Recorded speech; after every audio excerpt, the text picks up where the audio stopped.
So we got to hit refresh on that, because that's what happened last time. And then you should see the video. Let's hope that works. All right, wow, 13 seconds in. There we go. All right, it's me, your buddy. It's David Wilcock. How are you? I hope you're as excited about what has happened today, or I found out about today, as I am. This is really, really big news, folks.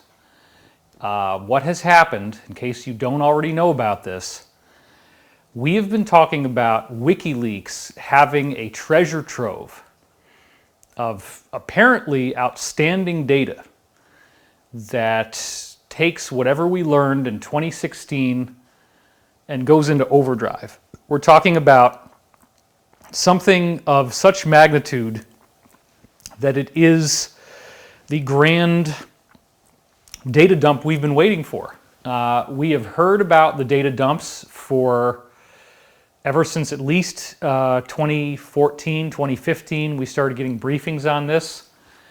In other videos here on YouTube and elsewhere, I have shown you, and in conferences, I've shown you tweets from, for example, Kim.com.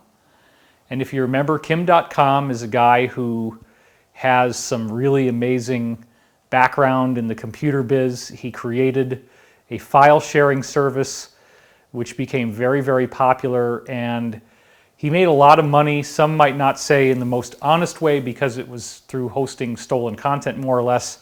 But they did, it was called Mega Upload. But they did learn some interesting things. He came into contact with Julian Assange from Wikileaks, and that was something that you hear about in the Kim.com movie, where they actually talk about him getting arrested and cops coming to his house and raiding him. So yeah, is he totally clean? No. Was Mega Upload kind of sketchy? Yes. But, okay, hold on. He is a legend in the computer geek community, in the hacker community, if you will. And there's no better hacking on earth than WikiLeaks, right? Because that's the ultimate example. So in my articles, I've talked about some very provocative tweets that we had from Kim.com, in which he stated outright that he had a treasure trove of documents that he knew to exist, that were WikiLeaks documents, and that when they dropped, it wouldn't happen right away because we have to do the digging, okay? But when they dropped, the world is going to change in a fundamental way, and we never go back to the way it was. This is a huge curated collection where I would assume that pretty much anything you dive into is going to have very intense content. It might not be obvious. In other words, I want to curtail expectations before we get too excited. It's not like you're going to open up every file and see, oh wow, look, here's the summoning Satan section, right? Here's how you properly do a child sacrifice or whatever the hell is in there. I don't even know. It's crazy, okay? We've been hearing about this for so long, and if you also remember, there was one point where Julian Assange had actually released an encrypted file, and it was gigabytes in size. That apparently is this file, okay? This was like his dead man switch. If anything bad happened to him, he was apparently going to release this. The Kim.com tweets certainly implied that there was an organized effort to get this information out to the world at the right time, when the right situation came up, and obviously we are in that time now. So therefore, it is with great pleasure that I'm doing this show today, because we have waited for so long to see these data dumps. We have heard about this, and now finally, as of today, is when I found out. All these emails start coming in. Everybody is telling me what's going on. So let's go to the slide, because you're gonna use my computer with me now. We're gonna go through this together. So I don't know what the sad news for Willie Nelson is. He looks like a mugshot, but I think he's doing pretty well now. He was bankrupt for a while, but hopefully it's not too sad, whatever it is. We love you, Willie. Anyway, blacklistednews.com is a really cool website. And check out this headline right here. WikiLeaks dumps all of their files online. And then we have the source, Twitter Justice for All CQ. Okay, so let's just take a look at what's on here. Now, first of all, you'll notice that there's different dates on these files. A lot of them are dated January 1st, 1984. But then you have December 1st, 2016. You have October 8th, 2016.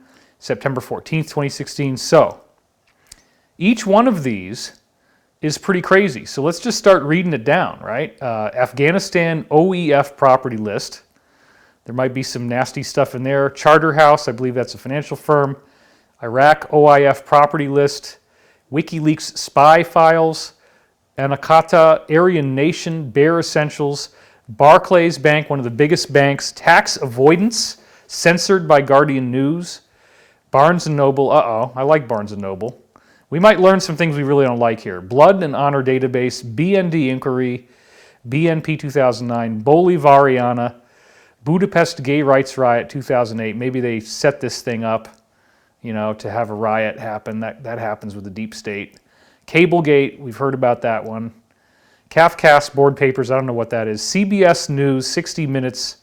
That's probably something bad on CBS News. Sirac, Senep, Colombia conflict videos. Not sure what that is. Investigators. Clinton emails. Ooh. Okay, everybody's probably going to want to click on that one, right? Collateral murder. Yikes. Detainee policies. Empire challenge. FB. It goes on and on. Freddie Balzan, I don't know who that is. Gitmo, Supreme Court censorship. Okay. IC Watch, Iran, Telco. Italy, child sex 2008. Wow, that's going to be crazy. Julius Baer stalking, Kenya, Imanara. You see what I'm saying, folks? This just goes on and on and on and on and on. Peru, Petro, Podesta emails. We know that one. That one's already come out. RNC election, Sarah Palin hack, Saudi government, Scarlett Keeling's murder, Scientology, Smith County Justice, don't know what that is, spy files. I mean, as you can see, this just goes on and on. It's totally amazing. U.S. Catholic hospitals, 1,000 Marines in Georgia. I mean, it's just crazy. And look, folks, I mean, each one of these is probably like a whole study in and of itself. And I'm just showing you the size of this thing, okay? Just try to check out Anatomy of a Subway Hack, Amnesty International's abortion policy, Anti-Anonymous flyer by Scientology. I mean, there's just tons and tons and tons of stuff. This is crazy. Some of this might already be up there, but everybody is talking about it as if there's a lot of new stuff in here. And again, any one of these you can click on, and there's just so many. So this is really crazy, and of course, it stops on C. But let's go now to the link. And I want to try to keep this moving. I'm not going to get bogged down too much in this. Okay. So he's got a pinned tweet, which is not the one that they were just showing. I'm not sure where the WikiLeaks files are. But yeah, so this looks like he's got a lot of other stuff that he's just made.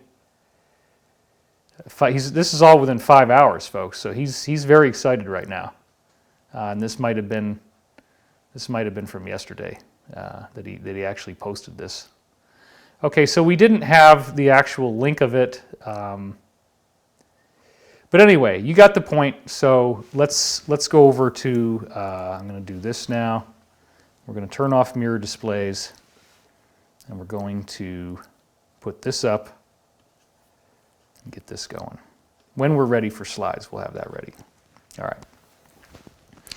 But before I get to my slides.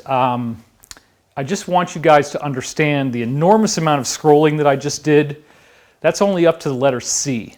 And I went through the whole thing on the WikiLeaks site, which the link isn't really there, but we'll have it in the description section as soon as we're done here. This is stunning. And what is it going to take from us? Okay, the alliance, if you will, this group that is defeating evil on planet Earth, the deep state, the cabal, the Illuminati, they do need our help. And I've said this many times. This is a civilian-led, patriotic mission in which, for most of us out here, this is not a blood and guts, bullets and bombs war. This is a cyber war that you get to choose whether you want to have anything to do with it or not. You can do it from home. Now is probably a good time for a lot of us who want to be able to contribute in a functional way to go in there and start digging, because look at what happened after 2016, just from the 2016 emails that were leaked in October regarding certain very high-level individuals whose names would probably create little markers in my video. So we don't need to say those names necessarily, but you know what I'm talking about, and you know about certain foods that were listed as keywords in those emails and how disturbing all that stuff is, okay? And what have we learned in the 4 years since this happened?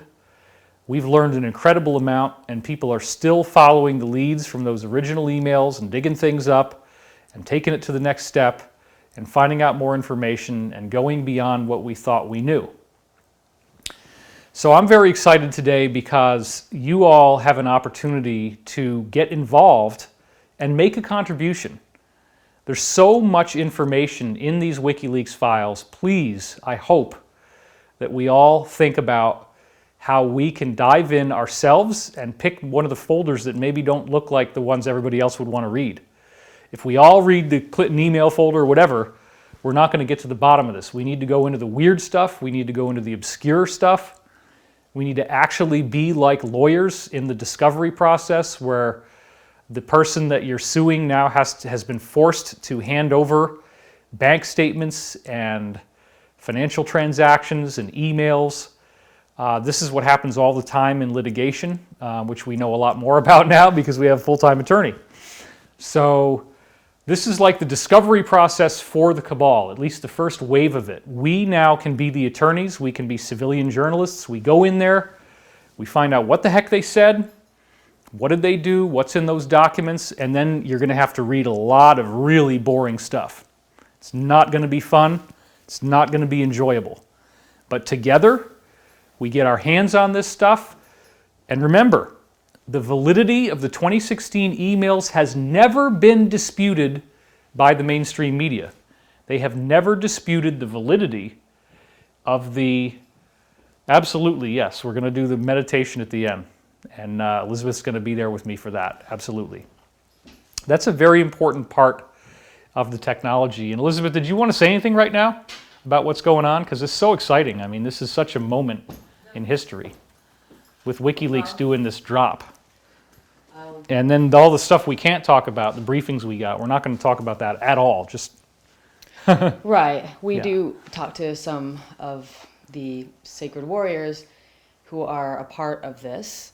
And we're going to do a meditation today to help to send love and protection to all of those men and women who are out there right now risking their lives and putting it all on the line so that we can live on a peaceful planet where innocence is protected and where beauty can be free. So that's what I put my stake in the ground for. And I talk about it all the time. And we're going to be doing a meditation for that later. And we actually have your new video. Mm-hmm. We just shot on this same set with the same thing before we went live. We shot the intro for that. But why don't you tell everybody about what we're about to release, because I'm really excited about it. My video? Yeah. It's my conference talk from Dimensions of Disclosure 2019. And it's essentially really the second or third time that I've spoken on stage in front of 400 or 700 people, and I talk about the sacred warrior a lot. That's one of my big battle cries, and I talk about the martial arts and the sacred feminine, and we made some music for it, and there's some music in it that you and I did. And yeah, it's very cool. Yeah. And this is sponsored by our 501c3 corporation, which is called Wilcock Spiritual Healing and Empowerment. We had a lot of people asking for ways that they could donate without paying taxes, and we actually do have all of it done the right way. We're under the supervision of a CPA firm, and so everything is done totally by the book. And so one of the ways that we give back to you is by giving out free content. So this is a movie-length show that has multiple camera angles, and you're going to really love it. So, and we do a lot to help to protect animals. We love sloths. We are going to be helping some of the burned koala bears from Australia, which is so sad. So many animals lost their lives there. there's a billion animals, right? Sadly, a billion animals lost their lives in the Australian fires. And there are still some wounded ones that are alive. And so we use that foundation to channel assistance to different organizations. And we're actually featuring those in the Ascension Mystery School. And we're doing like little short videos, so maybe we can also let other people know. But we're doing our best to be a part of the solution, which is to anchor in the sacred here on earth, to make sure this earth is a beautiful place and a peaceful place for now and for generations to come. Well, let's also put this on the record while you're here. You and I both got some new briefings that are really heavy, and we're not going to say what they are, but for people who don't think this is real, what would you like to tell them? Well, since David and I have been together closely for like the last 4.5 years, I've gotten to meet about 20 insiders, and some of those are people that are deep inside of the government. There are insiders that he never really even talks about. We'll just generally talk about, but they're not really known. And from some of the insiders that are in the deepest levels of really the warriorship on the planet, you would call that the Alliance. Right now, we have gotten information from them that they are doing active operations, that it is Which is a very important term. It's mostly a silent war. It's not put out there. They're not telegraphing what they're doing. They're not making a big deal out of it. They're just taking care of business and doing what needs to be done in order to protect beauty and innocence, really. It really comes down to just protecting peace. Right. And unfortunately, we have to protect peace. It would be very nice if we actually didn't have to. It would be nice if everybody honored each other and gave each other space, like 6 feet of space. And how about 6 feet of spiritual space? How about 6 feet of psychic space, you know? Spiritual distancing. Yeah, let's start, let's take this up another couple levels here. It would be nice if everyone really did that, because then there would be no need for protection. We wouldn't have to protect the children. We wouldn't have to protect the animals. We wouldn't have to protect ourselves. However, it's not the world that we live in. So we do live in a world where there are predators. And it's unfortunate, but it's real. And those predators have just been even more outed today. And it just happened today. You know, the citizen journalists are going to be the ones to really unpack it. You guys, those who have a sense of sacred justice in your heart and want to do something about making this world a peaceful place. So, yeah, we're doing what we can, and we're sacrificing things too, but it's real. So anyway, these people are losing their lives because we did get those briefings, and some of them are now going in and they don't know if they're going to live or not. There's a lot of hurry up and now. wait. Yeah. Nobody really knows what's going to happen or when it's going to happen.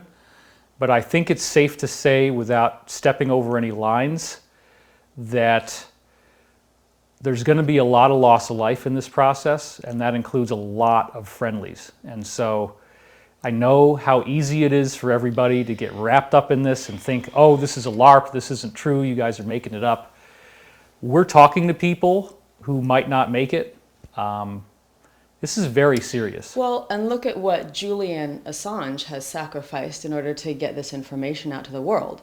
Julian Assange has sacrificed much of his life, if not all of it. So let us, give a tip of the hat to Julian Assange, who put his life on the line to get this type of information out to us. And the world has not been the same since. So he is one of those sacred warriors who, we all are human too. So nobody is floating on air here or ascended. So he's a human, everyone's a human who's doing this stuff, but there's a sacred warriorship to it all. So his sacrifice has brought this to us, you know? Yeah, Julian Assange is a total hero, and you know, when you do this kind of stuff, they try to set you up, and they did a really good job on him. Right. Thank God I never fell for any of that honey trap stuff, and none of that stuff happened to me. I've had a really good, clean run here. But you see what happens, you know, Man. it's people sacrifice, you sacrifice a lot when you come forward and you make a sacred stand. And Julian Assange has clearly made his sacrifices to do what he felt was the right thing. But what we also want to point out is that people are paying the ultimate price, and there's going to be, I don't even want to speculate how many friendlies are going to not make it or already have not made it, because we don't even have any specific information. But we do know this thing is gonna be done, or has been done already, part of it, and it doesn't look like there's any way that the deep state can really fight back, and I don't think that they're going to be any more happy after this They seem download. to be fighting back. But I mean, not anything that's going to really stop the plan. They've always said trust the plan. And the people we're talking to have great confidence that this is actually going to work. And we're not getting any kind of like, uh-oh, maybe this isn't going to work. We're not hearing that at all. So we'll do a meditation at the end and just give me a call. Okay, cool. And I'll do some singing bowls. All right, Elizabeth Wilcock, everybody, give her a big round of applause. You can't really hear it, but it's there. Oh, thank you. Okay, so I'd like to now, we're not going to make this a really long one, and because there's, you know, but there's so much going on in the world right now. So one of the things I'd like to do right now is go back to the slides, and I want to review for you some of the stuff that Q has already said. I did say this before, but it was in the middle of a big 5-hour ordeal, and now everybody's going to want to sit through that. So I want to just give you some QAnon juice to keep you excited as now these WikiLeaks data dumps have happened. And then we're going to go over to the Q website right now, and I'm going to read some stuff that's new off of the website. So this is one of the ones that I pointed out. On August 1st of last year, they already said public understanding of events just around the corner. And that seems to be now all coming to a head with this WikiLeaks data dump. Then they said, be ready, patriots. And this is very important. Notice, what does it say above be ready, patriots? It says, do you believe in coincidences? And then it says 5 question mark. Okay. Of course, we all just got bitch slapped by Q, basically, like stop speculating about dates, stop speculating about dates. Well, what do you guys mean by 5-5? Okay, because it sounds a lot like May 5th. And notice that they're talking about it here back on November 11th of last year. How is that a date? I don't know, okay? But that's the kind of thing that Q is allowing us to speculate about, given the fact that they actually mentioned it. And they just mentioned it again very recently. I don't honestly know. I don't know if anything's going to happen on that day, but what we did find out, okay, is that 5-5 is a military code that means Mayday. And Mayday, of course, means some kind of an emergency. Does that mean it's an emergency for the cabal? Maybe. It's interesting that we have heard about these releases of data dumps as one of the last things that would happen before things really light up, and we've also heard about the unsealing of indictments, and there was a lot of teasing on Fox News, as I said in my last show, about the fact that they are getting ready to unseal indictments as early as this week. It's interesting that the data dump happened before that, because maybe this is a big 1-2 punch where the indictments are going to make everybody want to go to the data dump. So now we got the data dump, but we haven't seen the indictments yet. It's still only Wednesday. And again, please also bear in mind, folks, Q has always told us you got to be patient. We cannot rush this thing. We've got to do it at the right way, at the right time. And it is, I'm not involved in this except for getting little crumbs off the table, just like everybody else. I had more of them, I guess, because I've done this for longer. And I had briefings on this going back to 2009 about the idea that the deep state would be arrested, imprisoned, brought to justice with a fair trial. And so This is it. This is what we were told, that you were going to have to stay home, that there would be operations going on while everybody is stuck at home and you have to have food at home, and you either wouldn't be able to leave the house or you wouldn't really want to leave the house. Well, that's what's happening. So before I get back to the slides, let me also say this real quick. Most people are now feeling as if this is the end of the world, that they have lost hope, that the economy has been destroyed. The latest headlines are really, really bad, okay? I've said this in the last show. I want to say this again. The only thing that really matters is that the most powerful person on the planet is going to be elected in November of this year. The most powerful person running the most powerful country. Okay? That is of such significance that there are groups that will stop at nothing, and no level of deaths are enough to consider to be off the books. In other words, they'll do whatever it takes to win. They'll do whatever it takes. And so if you're not familiar with what's going on, the current administration, despite the fly traps and foibles that have come out and the incredible anger that has been raised in society, I will say this: I'm willing to overlook an awful lot of stuff if they can pull this off, because the scope and the depravity of the stuff that has been going down is so bad that I will take whatever is a solution as long as it preserves freedom and liberty and that we end up better off.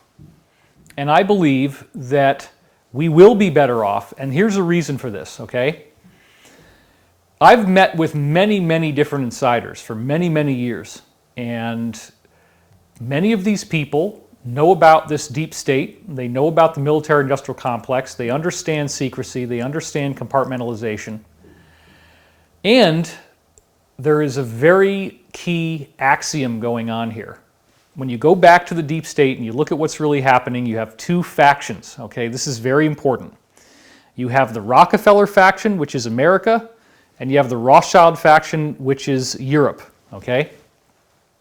The Rothschild faction, of course, is the older faction. The Rockefeller faction is the new faction. Now, originally, what was supposed to happen was that the Rothschilds created the Rockefellers to basically be like a district of their secret control plan that would run the oil business. They didn't realize when they did this that the oil business could become the predominant money-making business, because at the time, all of the Rothschild-controlled businesses were absolutely supreme.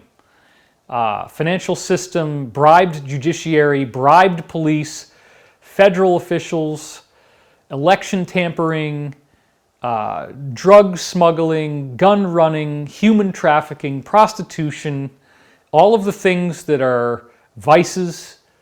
Those businesses typically end up being controlled by them like a mafia. You can't get in without them ultimately being the ultimate source of profit. This, of course, gets into things like the British East India Trading Company, which was not just trading tea, they were trading opium and getting a lot of people hooked on drugs, and then they'll pay a premium price for that, and then all that money flows back up to the top.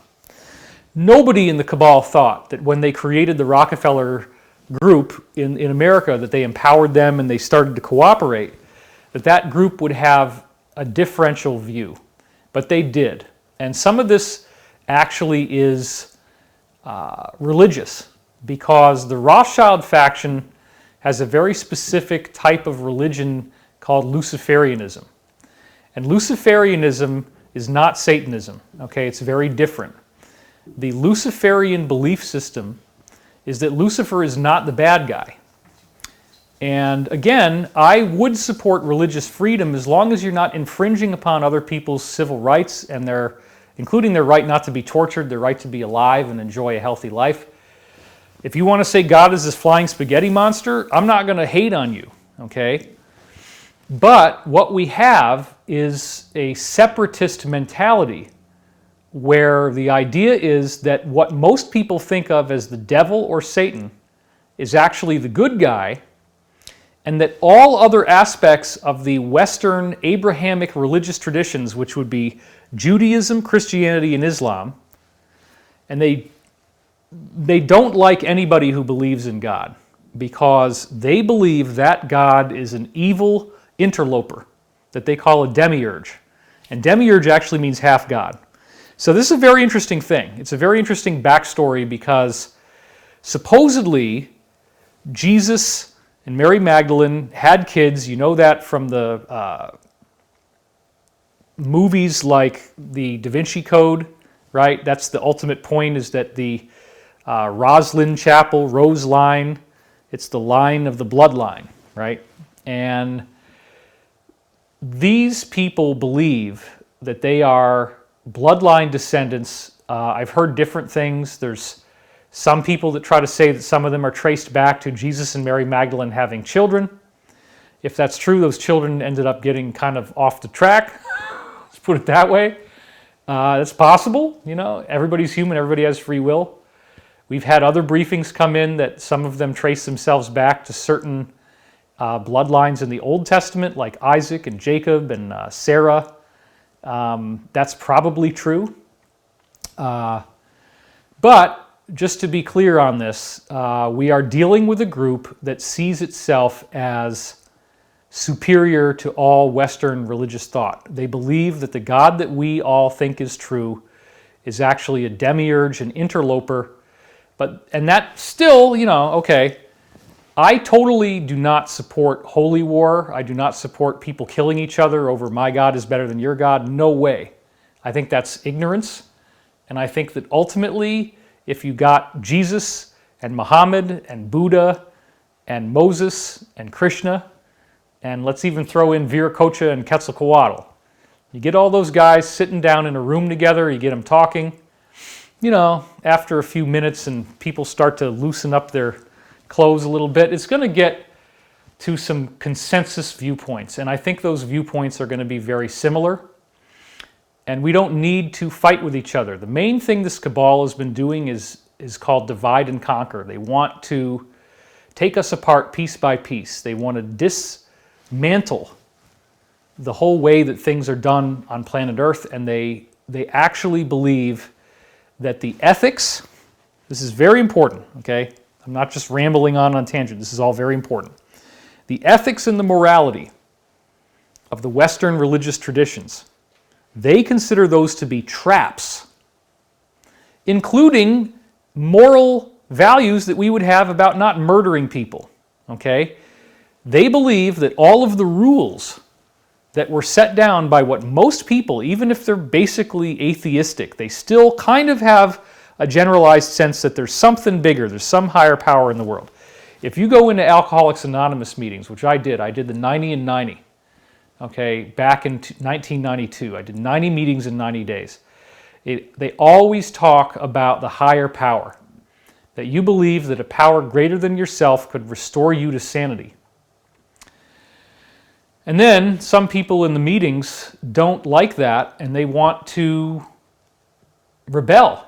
And so the way that typically is worked around in AA meeting or NA or any of these other ones that you might do is they say, well, if you can't grok the concept of an actual higher power, then let's just say that the room is the higher power. So some people really get into that and they talk about the rooms. And when they say the rooms, it's like a Christian saying, Jesus, these rooms have done so much for me. The rooms have changed my life. The rooms, and that's fine. You know what? If you want to quote a Christian line, Jesus said, where two or more are gathered, there shall I be. And so when we come together like this and we're talking about the salvation of planet Earth, the salvation of humanity, this is big stuff. This is exciting stuff. And we all are coming to grips with the fact that our planet is not a fairy tale, that we were told it was by mainstream media, talking heads, enforcing a political viewpoint, enforcing a religious viewpoint. And on the one hand, we have people who are spiritually focused, and then a religious focus doesn't necessarily mean that you're that spiritual, because sometimes religions get us worshiping rules. And so the spiritual teachings that I am familiar with, the ageless wisdom that I practice, says we don't want to worship rules. We don't want to worship a word or a person. I don't want people to worship me, okay? I am a flawed person. I've never tried to put myself out there as a savior. There is no cult. You know, some of the negative stuff we get online, oh, David Wilcock is a cult leader. Well, by definition, I would need to have at least some kind of group around me, which I don't. You know, thank God we had this whole thing built at home so we could do it at home because I'm such a loser. We didn't even have a studio. And then all of a sudden there's a pandemic, and now we got 4 camera angles in my living room. So that's pretty awesome. So the point is, okay, look, we're getting through this, but it's important to understand how this happened. We have 2 groups. We have the Rockefeller faction, we have the Rothschild faction, and this is one of the things that the insiders told me for so long. The Rockefeller faction didn't really buy into the Lucifer stuff as much as the Rothschild faction. The Rockefeller faction, for some interesting reason, kind of got into the idea that they're Christian anyway. They're kind of they still believe in the rapacious kinds of crazy stuff that the Rothschilds do in terms of how they work. In other words, they use the same strategies. They use the strategies of covert intelligence operations, assassinations, I'm not saying they're the good guys, okay? These are still very evil people. Assassinations, wet work, mind-controlled shooters. All this stuff that should be coming very obvious to you now. They did all that stuff, but they didn't really buy the Lucifer thing. And this fundamental disagreement catapulted itself into all these different areas. So one of the things that we do know for a fact that has been discussed many times, okay, is that the Rothschilds actually signed the Balfour Declaration. Now, the Balfour Declaration is what pledged the land of Israel to the Jewish people. But it was a declaration. It was just done. And so the Rockefeller faction has always had a close and tight relationship with Israel. Now, I am not at all anti-Semitic.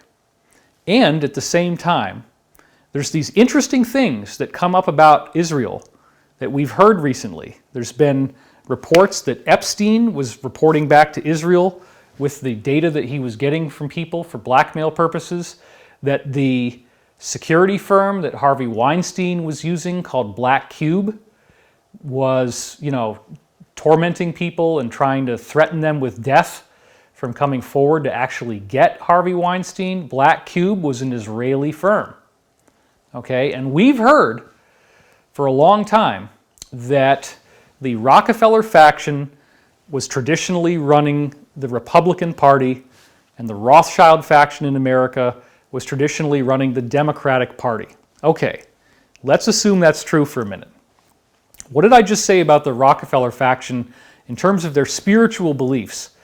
They're not really Luciferians. They do the same stuff, but they are not believing in this idea that Lucifer is God. Some of them might, but it's a lot less common, based on what I've heard from firsthand people looking me in the eye and telling me how this thing works, okay?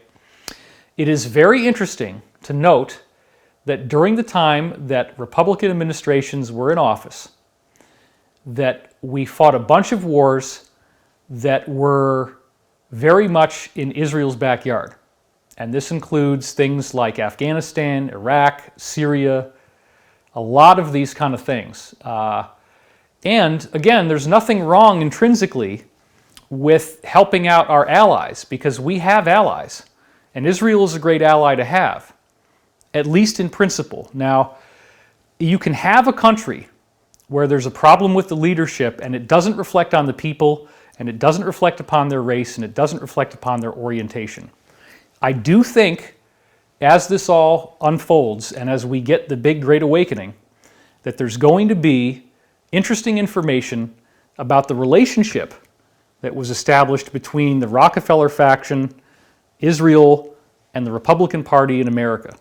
And you can look at where the wars were fought and what happened in those wars and think about who's in the background, who's in the neighborhood, as it were. And again, I want to see Israel totally respected, and I want to see them loved, and I want to see any of this nonsense, anti-Semitism, to stop. This is a crime. This is wrong. This is not a Jewish conspiracy. These people killed Jews in large numbers, genocidally, okay? That is real. There's no way you can cover that up and try to say, oh, that didn't happen. They don't like anybody who believes in God. And there's lots and lots of people in this group from all different ethnic and religious backgrounds. So I will always speak out against that, because one of the things they're going to try to do as all this starts to happen is say, oh, this is anti-Semitic, this is anti-Semitic. I don't believe that. I'm never going to say that, because it's not true. So, and then we do have a certain number of people who are going to write comments, and a lot of those comments are probably going to get automatically blocked by the algorithm. It's not even me. That will say really horrible stuff, and they believe it, okay? And this is a wound that we have to heal in our society. The main objective of this group is divide and conquer. But there's two factions, okay? The Democratic faction was the faction that was making money off of things like the financial system, because this is the Rothschild faction, right? Their main thing is financial instruments, big banks, financial trading. The Rockefeller faction's main business is oil.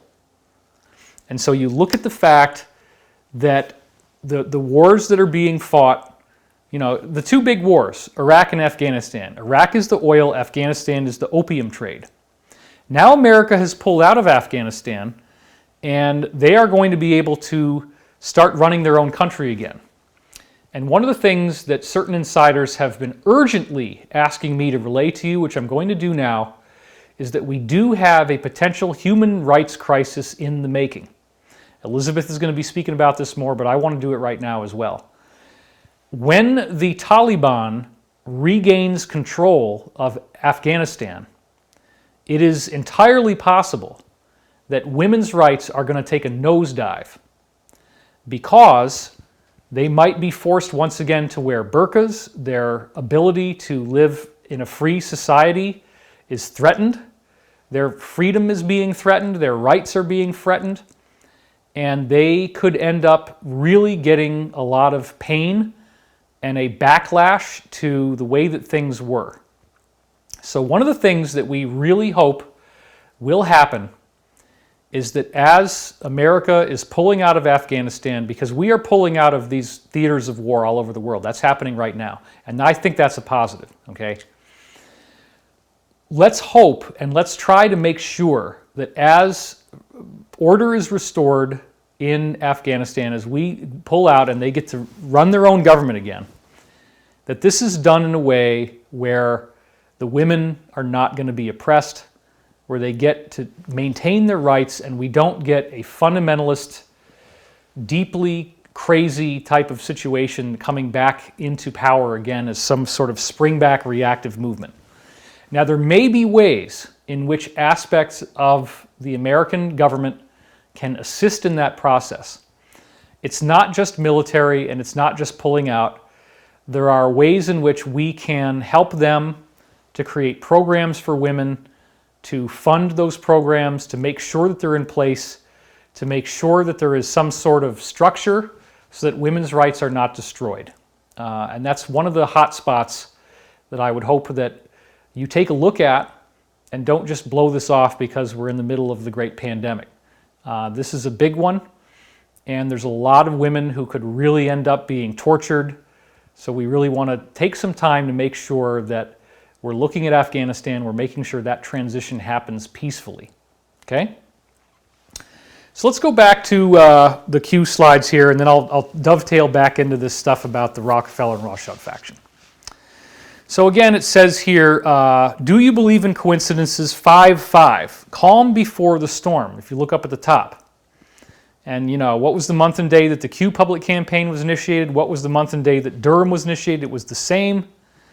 And again here, this is very cool. It's talking about Durham going after what they would call the company, the agency that starts with a C.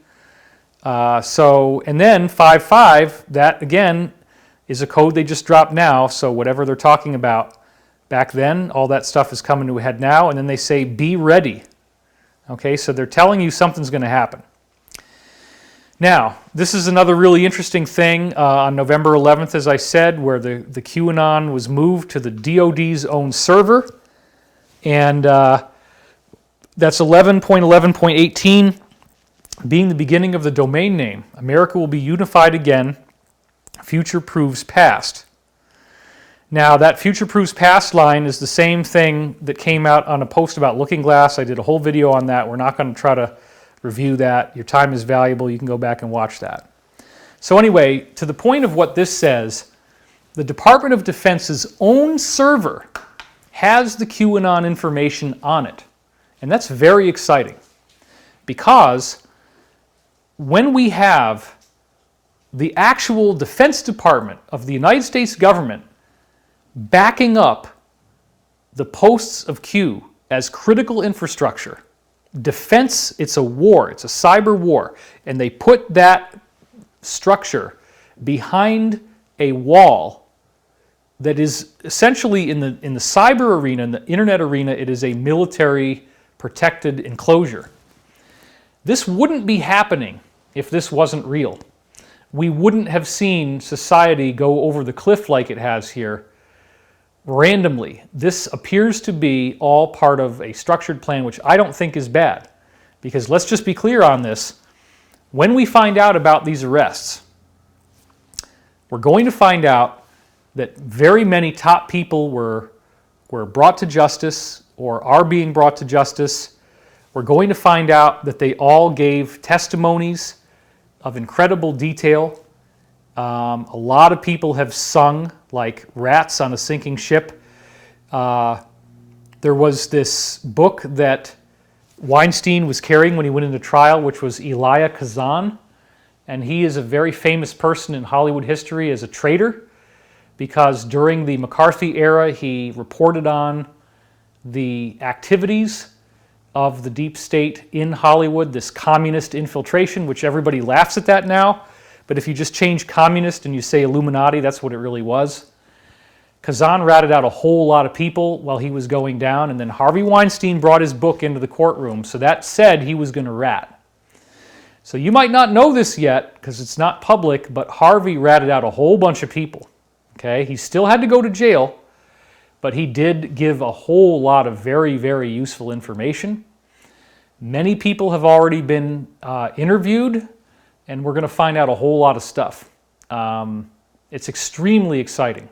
And even now, with Wikileaks dropping this thing on you, holy Christmas. Merry Christmas, folks. This is the big gift. This is the data dump we've been waiting for years. It just happened. And it's extremely, extremely exciting.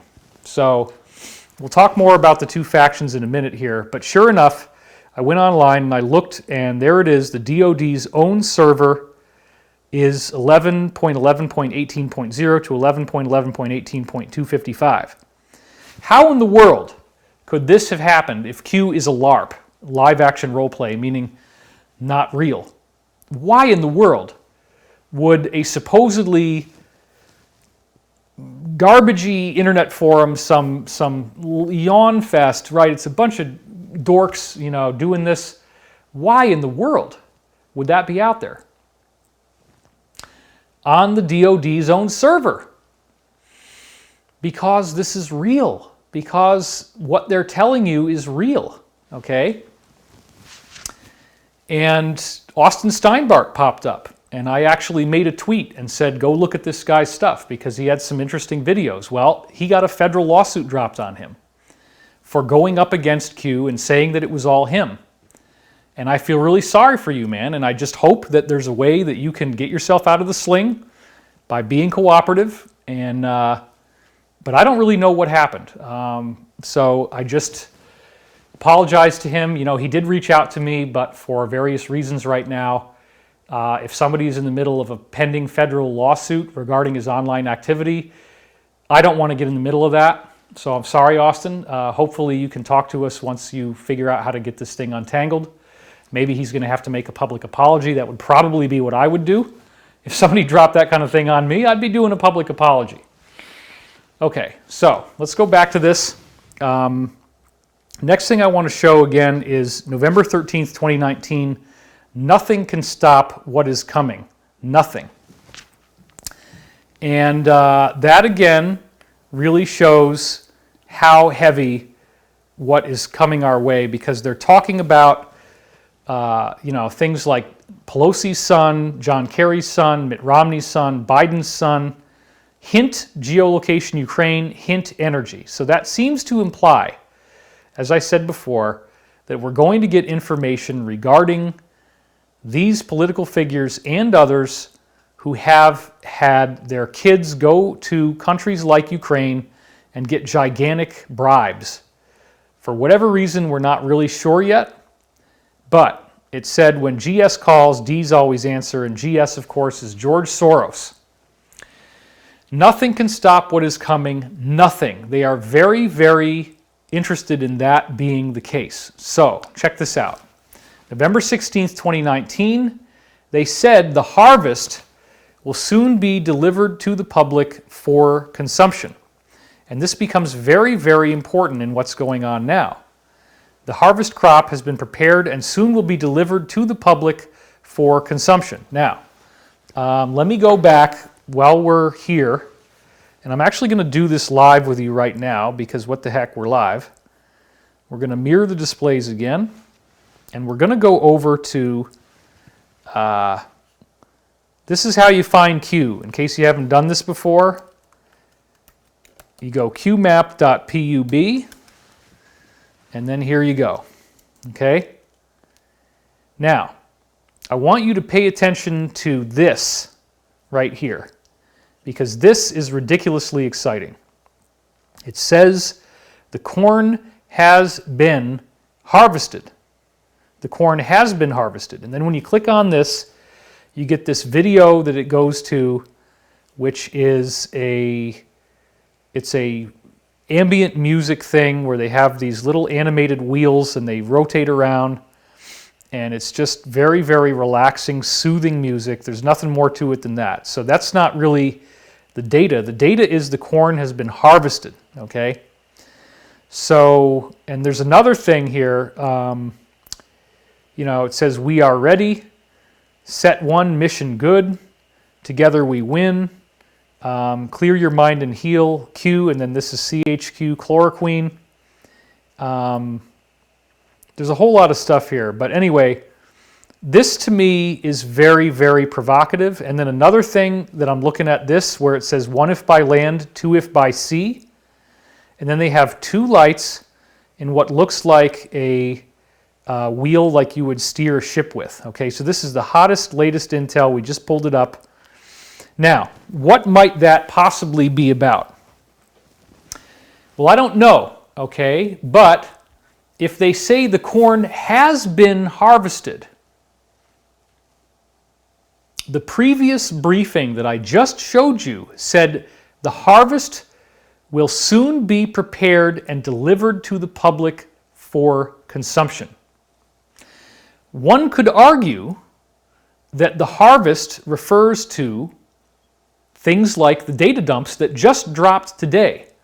And so they said the corn has been harvested April 17th, and now a few days later we get this huge Wikileaks data dump, right? So this excites me. The corn has been harvested. They're talking in past tense. They're saying something already happened. So one of the questions that we could legitimately ask based on this post is, have you guys already done a lot of stuff? Have you already maybe arrested a lot of people? Have you already gotten a lot of it done? I don't know. Or, well, maybe, we'll find out. But that's all I'm going to say. So it's a pretty provocative headline. And then when they say 1 if by land, 2 if by sea, right after this other quote, let's go back to the slide real quick, right? Because he says, ex-military here, Q, please don't let us down. We were willing to die then, and we are still willing to die now. Do us proud, please. And they say, for God and country, brother. So then they say 1 if by land, 2 if by sea. Now, what is the historical precedent for that? Okay? The historical precedent for that, if you don't already know, is it is a reference to the early patriotic history of the United States of America, specifically with regard to the idea of a code that was given to, I believe, Minutemen, which were the original patriots who were up all night and making sure that if any type of war activity took place, that they would be ready to go running at top speed in a minute, 60 seconds hopefully, get that information where it needs to go, so that America doesn't get caught with an invasion, because separating from the British was very difficult. There wasn't a lot of money, there wasn't a lot of support, and you're fighting this gigantic British Empire that is so scary.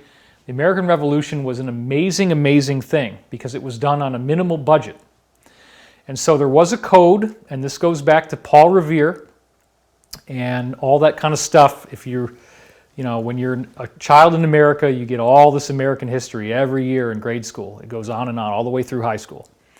1 if by land, 2 if by sea was a code that had to do with lights. And if there's one light that lights up, it means that there's an invasion coming in by land. And if there's 2 lights, it means there's an invasion coming in by sea. Okay, so given the fact that Q gave us 2 lights, what could that mean? It's possible to me, and I don't have any briefings on this, by the way. This is pure speculation, which they're asking us to do by making these kinds of things. They want us to think about this. They want us to speculate. Is it possible, and I don't know, okay, but I'm just saying this, is it possible that there is some sort of classified operation that we don't know about where, for the sake of argument, let's say that there could have been 2 ways that this thing would have been done, and one of the ways might involve more land work, and they would call that the by land choice, and the other way might be the by sea choice. And again, I don't really know what that means. I don't know where they would go or why they would use ships on the sea. But another thing that they said, as I was talking about in the last show, is that the black sites have been shut down, and these are boats that are on the sea where they say in the Q post that MK Ultra was going on there. There's probably a lot of children that are imprisoned there. We're hearing all these reports now about children being freed from underground tunnels. One of the headlines I saw today, 50,000 children apparently have just been freed. That is not confirmed. I haven't had time to go back and look at it. We got a lot of stuff going on here. But definitely when Q says black sites have been shut down, those black sites are by sea. So all I can say is that active operations mean people are dying, and they are doing this ethically. They are not hitting anything with bunker buster bombs. They're going to do it the right way. But doing it the right way, unfortunately, means that a lot of friendlies get lost in the process. They are dying for their freedom for the planet. And we feel really bad about that. So whatever the heck we've got going on, and the problems that we have online, and the opposition that we've had, nothing even comes close that we've dealt with to the stress and the pain and the fear, the trauma of soldiers, possibly in the tens or even hundreds of thousands, I don't know how many there are, actually dying to get us our freedom back. So we honor them, we salute them, we salute their sacrifice, we salute their service, because there is nothing more virtuous or valuable than offering your own life as a payment in exchange for others' safety and freedom. That is the ultimate sacrifice. It is a sacrifice that I have always known that I could end up making for doing what I do. This is very real. The opposition is very real, and they have many, many assets and many, many resources, and a lot of people are amazed. They say, David, how are you still alive? Well, we do our best to follow the rules. There are spiritual rules in the universe. We don't ever flaunt them. We don't ever take advantage of them. But it is a very consistent teaching that you will be at least predominantly safe if you have preserved your karma to the best of your ability. You can make some mistakes here and there, yes. There is a lot of forgiveness, but where it really gets down to trouble is when you're doing things like blatantly screwing people out of large amounts of money, womanizing, Having sex with someone, saying you're going to be with them forever, and then turning your back on them and ghosting them, never calling them back. That kind of stuff, actually, when you become an influential political figure or public figure, that can get you killed. That kind of behavior. These angelic forces that I talk about, they can protect us, but we have to follow the rules, which means you have to genuinely be a good person. And again, there's a lot of room for mistakes. Corey Goode is obviously not a perfect person. I am not a perfect person. The President of the United States is definitely not a perfect person.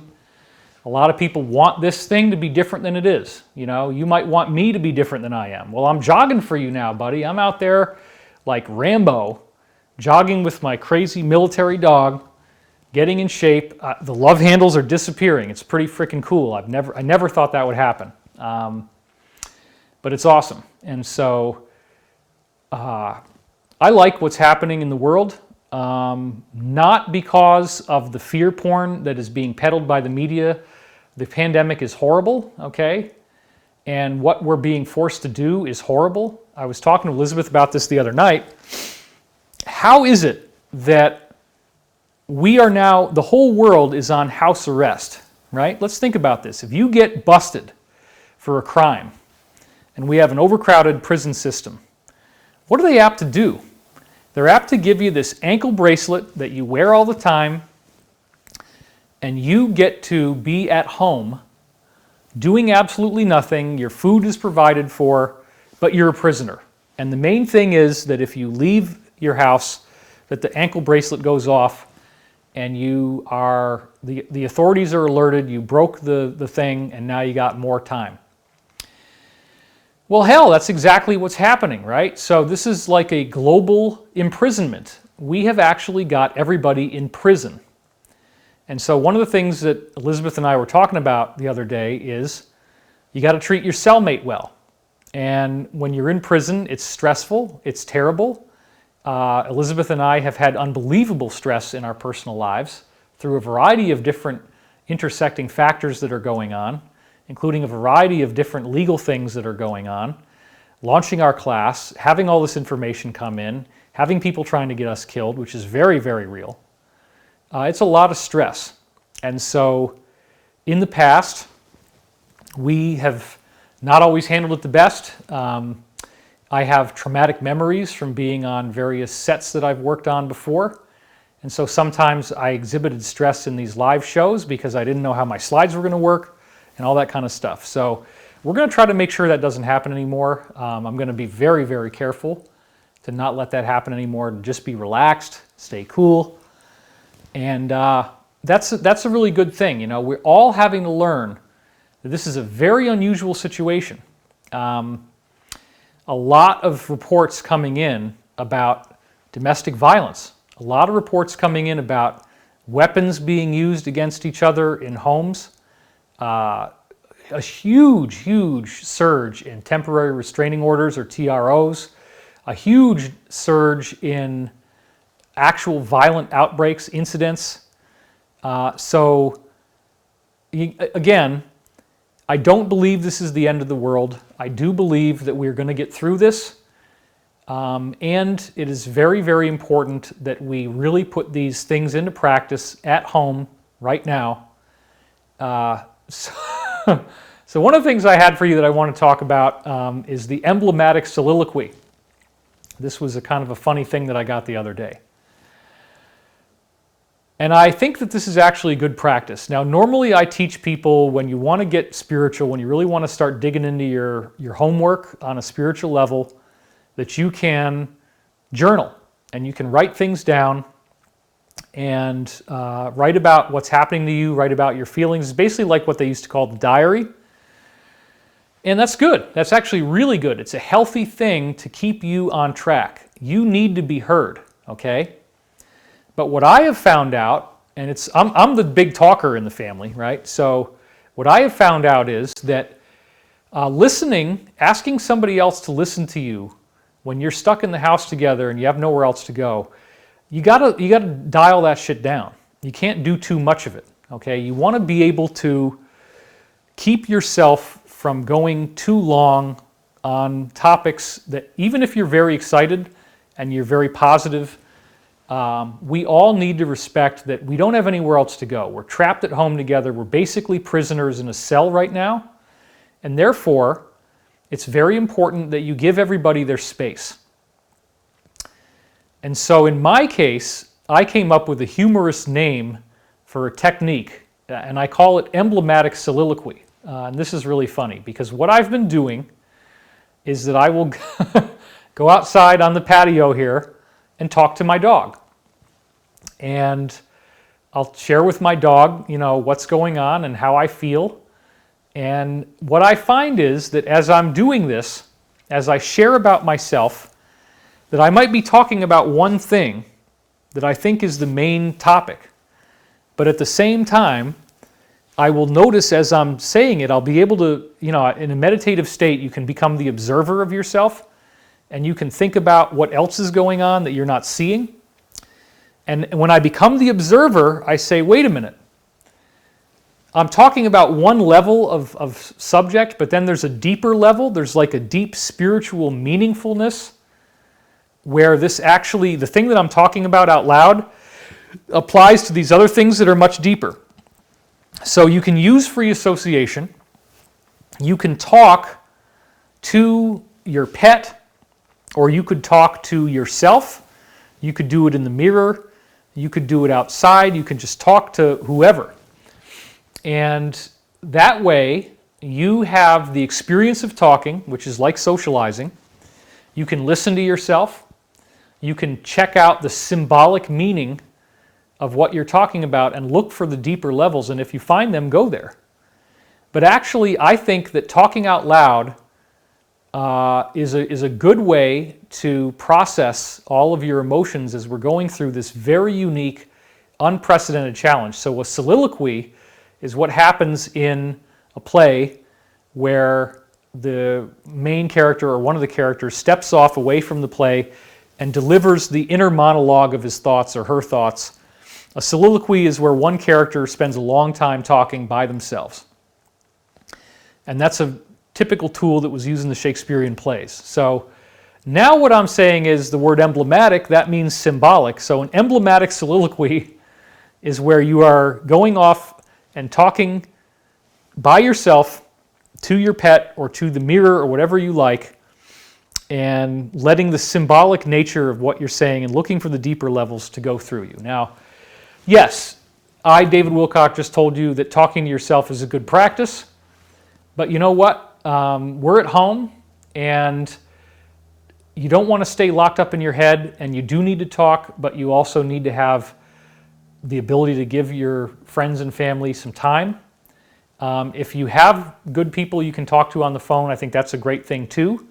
But I also think it's good to talk to your higher self. You can talk to God, or whatever you want to call it, the intelligent infinity, the creator. Talk about what you really feel. And I think it's really going to help a lot. So I don't know what the heck the 2 if by C thing is, but there's a lot of chatter on here. It looks like things are really getting going. So let's go back to the slide for a minute.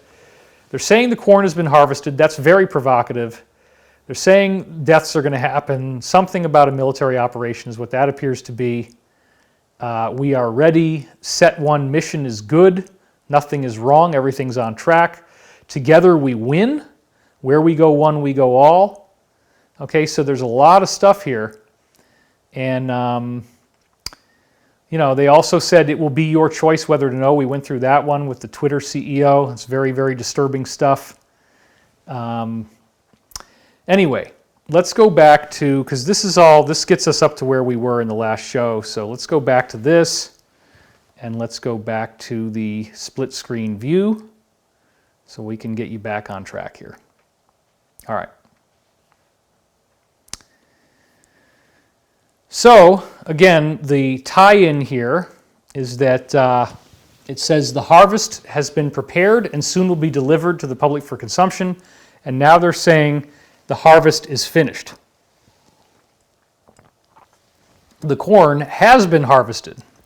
So probably a bunch of people have already been interviewed, and that information is getting ready to be delivered to us. And how do you remove a liability? Hunters become the hunted. That's a very, very provocative statement. That means that These people have been rapacious.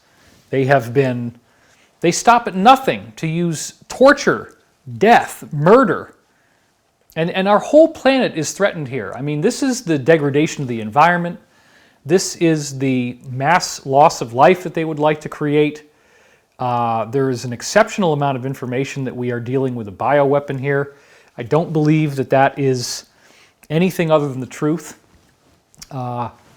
We are getting some weird briefings about, they don't really necessarily know if this was designed or if it was accidentally leaked. But if it was accidentally leaked, somebody appears to have spiked it and messed with it and made it worse. So anyway, I'm looking at a lot of things online right now, and they're saying that it's not, most people don't even notice that they have this thing, right? And so there's a bunch of reports coming up now about how, hey, it's not actually that bad for most people.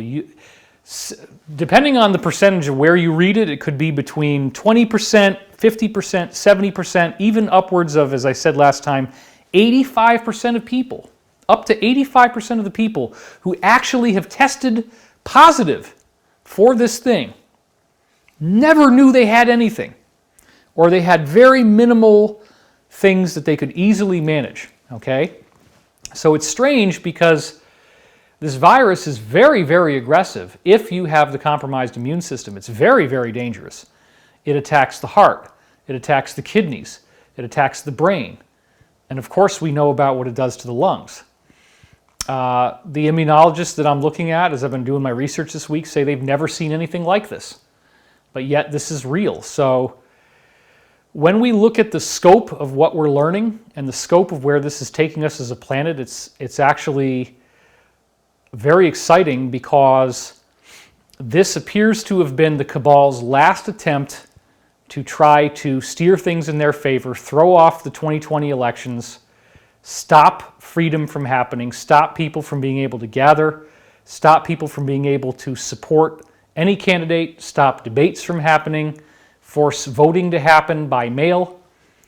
Well, David, that's crazy. How in the world would somebody be willing to sacrifice many, many tens of thousands, if not hundreds of thousands of lives, or millions potentially, just to try to win an election? Well, then you don't understand the cabal. You don't understand what these people are capable of, how evil they are, how crazy they are, what they've done before.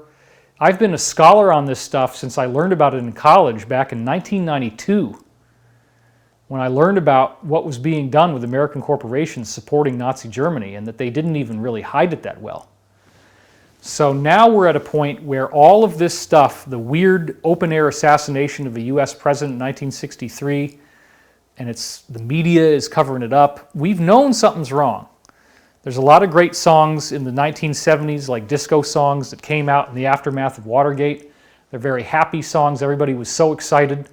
So Elizabeth and I have been listening to some disco, things like Kool and the Gang, whatever we feel like. Isley Brothers, because there's a lot of great music from that era where people were happy, Stevie Wonder. And so I believe that we are on the threshold of a very, very powerful moment in human history. So let's go back to the slides again. The hunters, these crazy people, have become the hunted.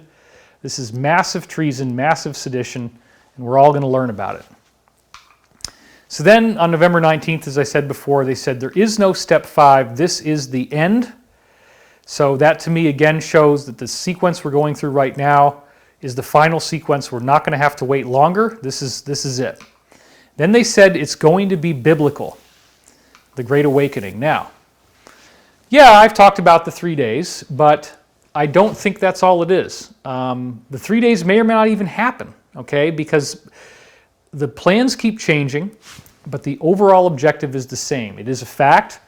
You can look at the recent executive order that declaring a national emergency that Trump has activated potentially up to 1 million reserve troops.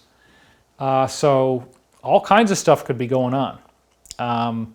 When they say it's going to be biblical, and then in the recent QAnon post where it said, "and frogs to destroy them," quoting out of Psalms, they're talking about the plague. So I think it's going to be biblical, was them understanding that something would happen like this. Because let's not forget, okay, it's easy to lose track of all the other stuff that was going on. If you have the ability to use satellites to generate gigantic amounts of rainfall, you could direct the rain onto deserts and breed up a whole bunch of locusts, and then cut the rain off, and the locusts are going to swarm to wherever there is food. And that's how you create a locust plague, okay? Plague of locusts is one of the things in the Bible.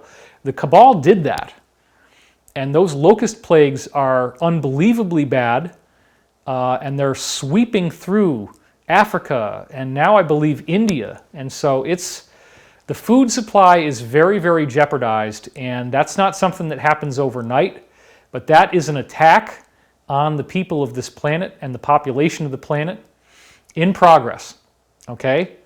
America cannot sustain, nobody in the world can sustain this shutdown for very long. It's not like this is a new normal. All of this stuff that they're saying about, oh, well, we're going to get a vaccine by the end of 2021 next year, and we're just going to chill out in our houses until next year, and then everybody gets to take the Bill Gates vaccine. Oh, maybe you'll even get it in your nose. You don't have to get an injection. Oh, great. Well, come on. Come on.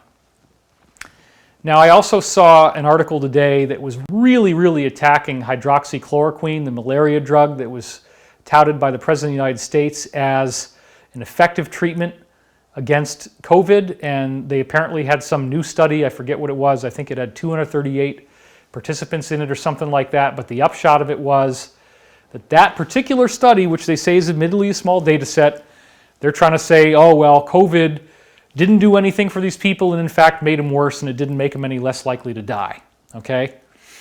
But there's been a lot of other things about the benefits of chloroquine, and now the media is having to fight back, but what are they doing? They're trying to say that it's all nonsense. But if it's all nonsense, then why did these other places get such good reports, you see? So once again, you can't just believe everything that they're telling you in the mainstream media. These are the people implicated in what's going on. I've never gotten invited on any of these. I was talking to a talent booker today, actually, who reached out to me. And yeah, you could try to get me on those shows, but I don't know if I really want to go, because they're just going to set me up and they're going to talk about me like I'm an idiot. And they're going to use the most embarrassing footage that they've ever found in my whole life, and that's what they're going to play. You know, we don't deserve to be treated like this. We're trying to get you your freedom. So when they say it's going to be biblical, they're talking about plagues and, you know, the plague of locusts, and then this actual pandemic. And they talked about having the looking glass technology. That's one of the things that we did a whole big video about before. And that technology does allow people to look into the future accurately, reasonably accurately. You might not get all the details, but there's some very, very cool stuff in the classified programs that we don't know about yet in the open world that we're going to learn about. That's very, very cool. So the next one they had was, that I was going to target you on, be ready, December 2nd, 2019, they said, be ready, public awakening coming. Be ready, Anons. Okay, and then we have this picture of what looks like some kind of airstrip, some kind of probably military thing that's going to happen there. I don't know exactly what that is, but we could speculate. There's probably an answer that people have already found. They've probably already traced that picture, but the public awakening is coming, and they say be ready. Well, they already had told us what be ready means, which is you got to have your food and water stored. So this is not just briefings that I got. This is stuff that Q was telling you as well. So then they also said on December 7th, panic is real and all hands on deck. And then the dictionary definition of evil. So once again, the panic is for the deep state people. They are very, very afraid, and they are, you know, going down fast. So then we talked about the National Presidential Alert System. Again, there is a good possibility that at some point you're going to get your phone giving you a message. If that starts to happen, then we really know, wow, everything that we've been told in these briefings is coming true. I don't know how that'll happen, but anyway, it could be that they do that. Maybe they won't need to use it. I don't know. So then it says, the first indictment unsealed will trigger a mass popular awakening. The first arrest will verify action and confirm future direction. They will fight, but you are ready. So I think we're going to see a lot more stuff there. And again, they will fight, but you are ready. Again, they're very, very confident that this is going to work out in everybody's favor. This is probably one of my favorite ones. The enormity of what is coming will shock the world. And how does that sound right now? With all this pandemic stuff that's going on, it's a big, big deal. So you can see it right here, post number 3728. And they say, we're with you. They said, friend and patriot, hold your head up high. Sometimes you have to sacrifice yourself for the greater good. And there's a lot of people that are going to be doing that. So again, the enormity of what is coming will shock the world. And Q doesn't need to keep saying the same things over and over again. But hey, look at what just happened. We just got the WikiLeaks data dump. That's very, very exciting. December 19th, they said something big is coming. Okay? And so if you are thinking, oh man, this FISA thing, it's so boring. Yeah, maybe they're going to prove that the Five Eyes countries worked on their surveillance apparatus to steal the presidential. Oh, I don't care if they stole the election. I don't care. Wait a minute. Just because it's not cool for some people who follow this mainstream media, it's not cool to like the current administration. You can't just throw out all the laws. You can't just throw out the Constitution. You can't just say, oh yeah, now it's cool to do treason. Now it's cool to plot behind somebody's back and illegally collude with these other countries. To say that the WikiLeaks stuff came not from a DNC staffer with a USB stick, but that it came from Russia. And then former presidents, like President Obama, getting on NPR as they leaked to you in QAnon. And actually just saying, well, everybody knew on the inside that this was all the intelligence agencies knew what was going on. Well, dude, there's a reason why Q just linked to all that, and I watched that, and it's like, whoa, there's a lot of stuff that he said that undoubtedly they're going to prove that it's not true. I feel really bad for him. I do. And I hope there's a lot of people that are going to do the right thing and be able to get a reduced sentence or some clemency by being cooperative. December 29th, 2019, they said the truth will be told. And then January 21st, they said they are attempting to protect themselves from prosecution and prevent the public from discovering the truth. This is January 21st. So they don't want anything to happen to them. And what better way to protect the public from discovering the truth than to throw the whole society into a total tailspin? Right before they're about to be defeated, right before these operations are about to be enacted, right before there's about to be arrests. Hey, let's release this crazy thing. Let's release this crazy virus that even though it's not that lethal for most people, you still have to keep everybody home, because if you do get it and you have the comorbidities, you're in a lot of trouble. So this is a big change for planet Earth, and it's very sad that this happened. But we can use this. We can use this as people are home to find out what really happened and get this whole thing cleaned up. So they said January 23rd, truth and facts will prevail. The public will learn the truth. Oh, and by the way, people are like, how does David have the psychic ability to know what the slides are going to say before it comes out?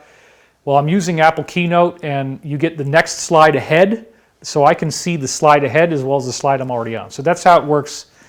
It's not that I'm psychic, sorry. It's just Keynote. Okay.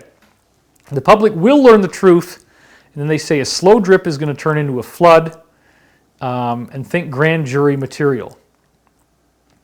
So now all this is happening. Nothing can stop what is coming. Nothing. And now the flood has begun with the WikiLeaks.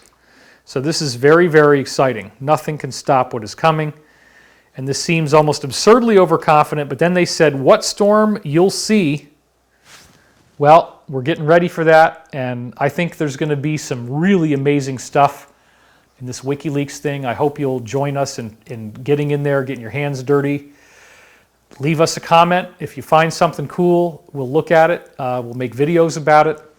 We're not going to be just sitting around waiting for the cavalry to come in with the trumpets blaring and the guns blazing. We are going to get our hands dirty and do this work with the Alliance, because this is a group effort. And then, ironic joke now, don't worry, it won't be boring forever. Well, this is just 2 months before everything got shut down. corrupt Democrats fighting for their lives to keep the media and the government focused on POTUS. Well, look at what's happening now.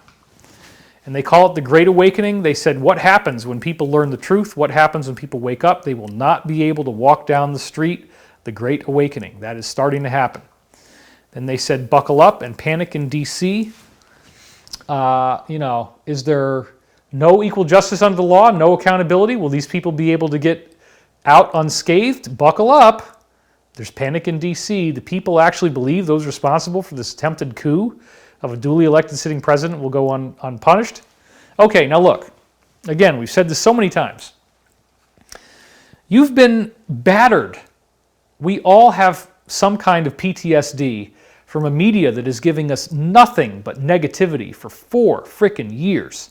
The entire time of this administration, it's non-stop deluge, 99% negative coverage.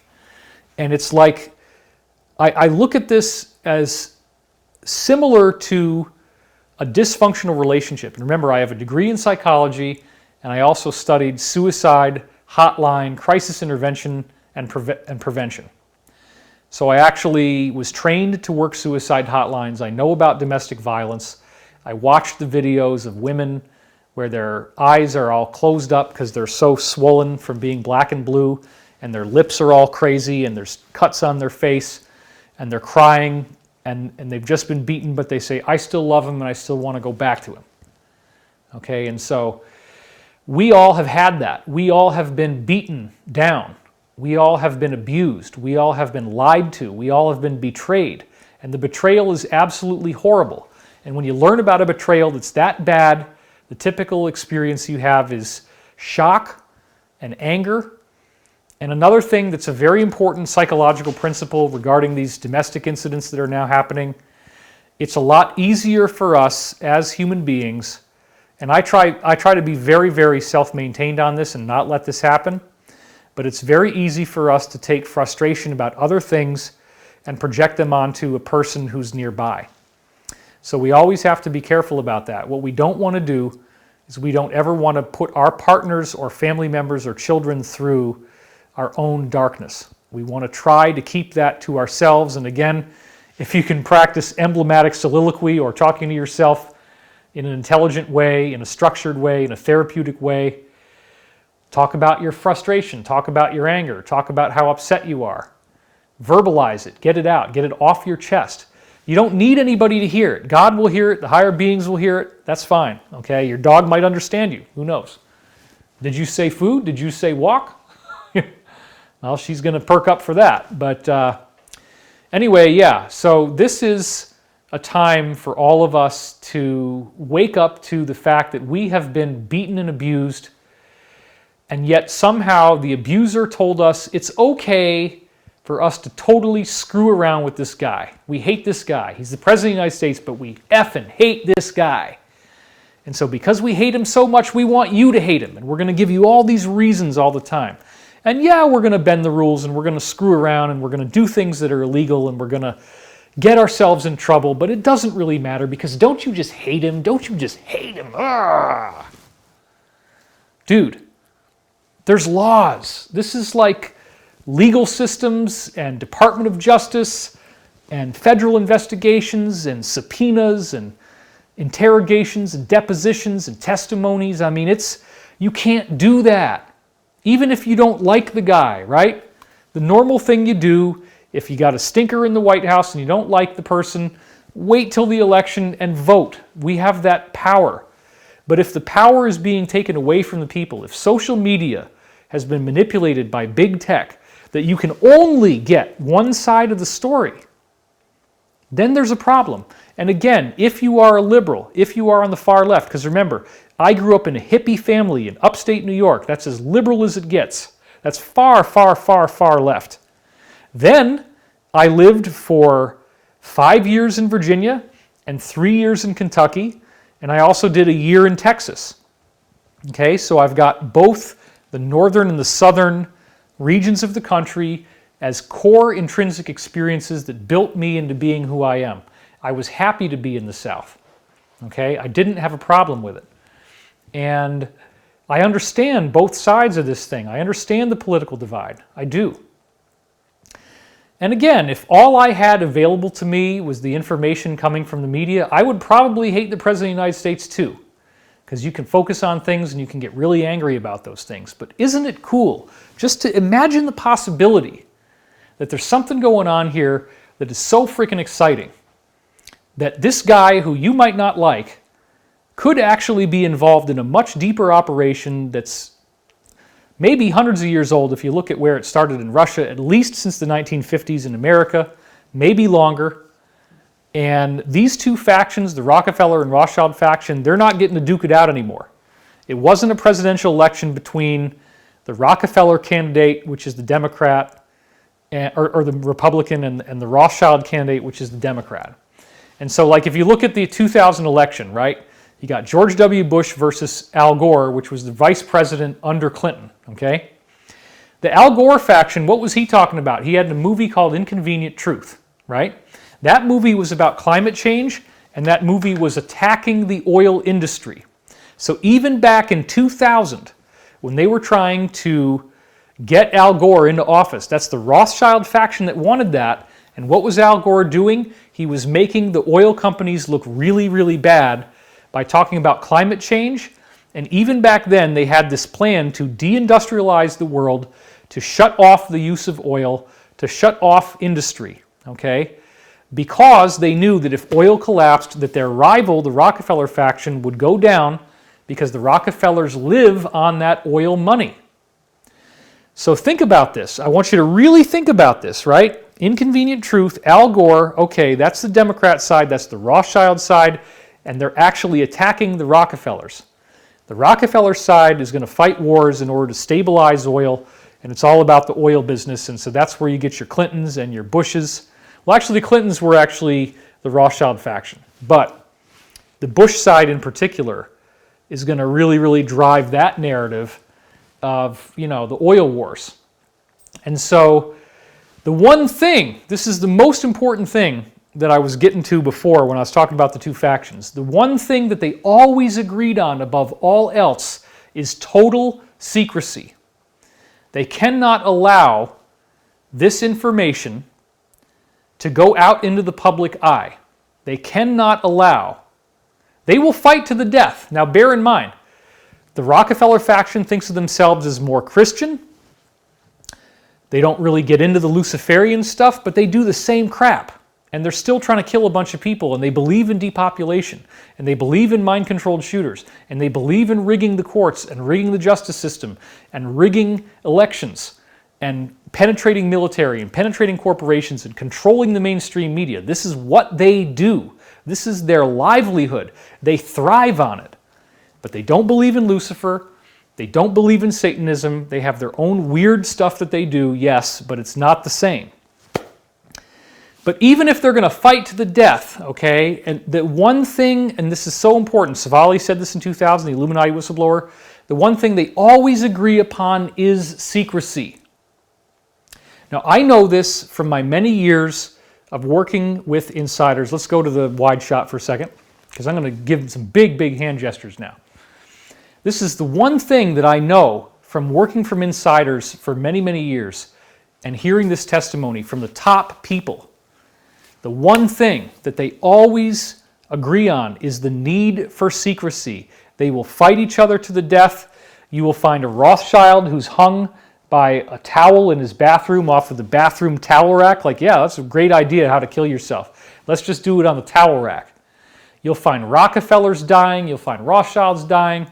And they're killing each other. But even in the midst of that, they will never, ever, ever, ever, ever, ever tell you what they're really doing, because there's a mutual agreement that they're fighting for control of planet Earth. They think it's sexy, which is kind of the weird psychopathic nature of this stuff. You look at a movie like Mr. and Mrs. Smith, where they put Brad Pitt and Angelina Jolie together, and they fall in love while they're trying to kill each other as opposing intelligence agents, right? They're having a romance while they're trying to kill each other. That movie is a very basic statement about how the cabal actually sees what they do. That they believe that the world must not know what they're up to. If the Rockefeller faction wins, then we go in more of the oil direction. If the Rothschild faction wins, we go in more of the financial service direction. The Rothschilds were trying to deindustrialize. They didn't want oil to be used anymore. And look at what's happening right now. That should give you a pretty big clue about who might have done this, okay? Deindustrialization, keeping you home, keeping you quiet, keeping you so that you're not a threat to the existing power structure is all important. And so, I again implore you, please, if you don't really get this, if you don't have the pedigree of 25 years of studying this and talking to insiders like I do, 25 years of voraciously digesting information about this cabal. It's actually more than 25 years. It's like 27 years, okay?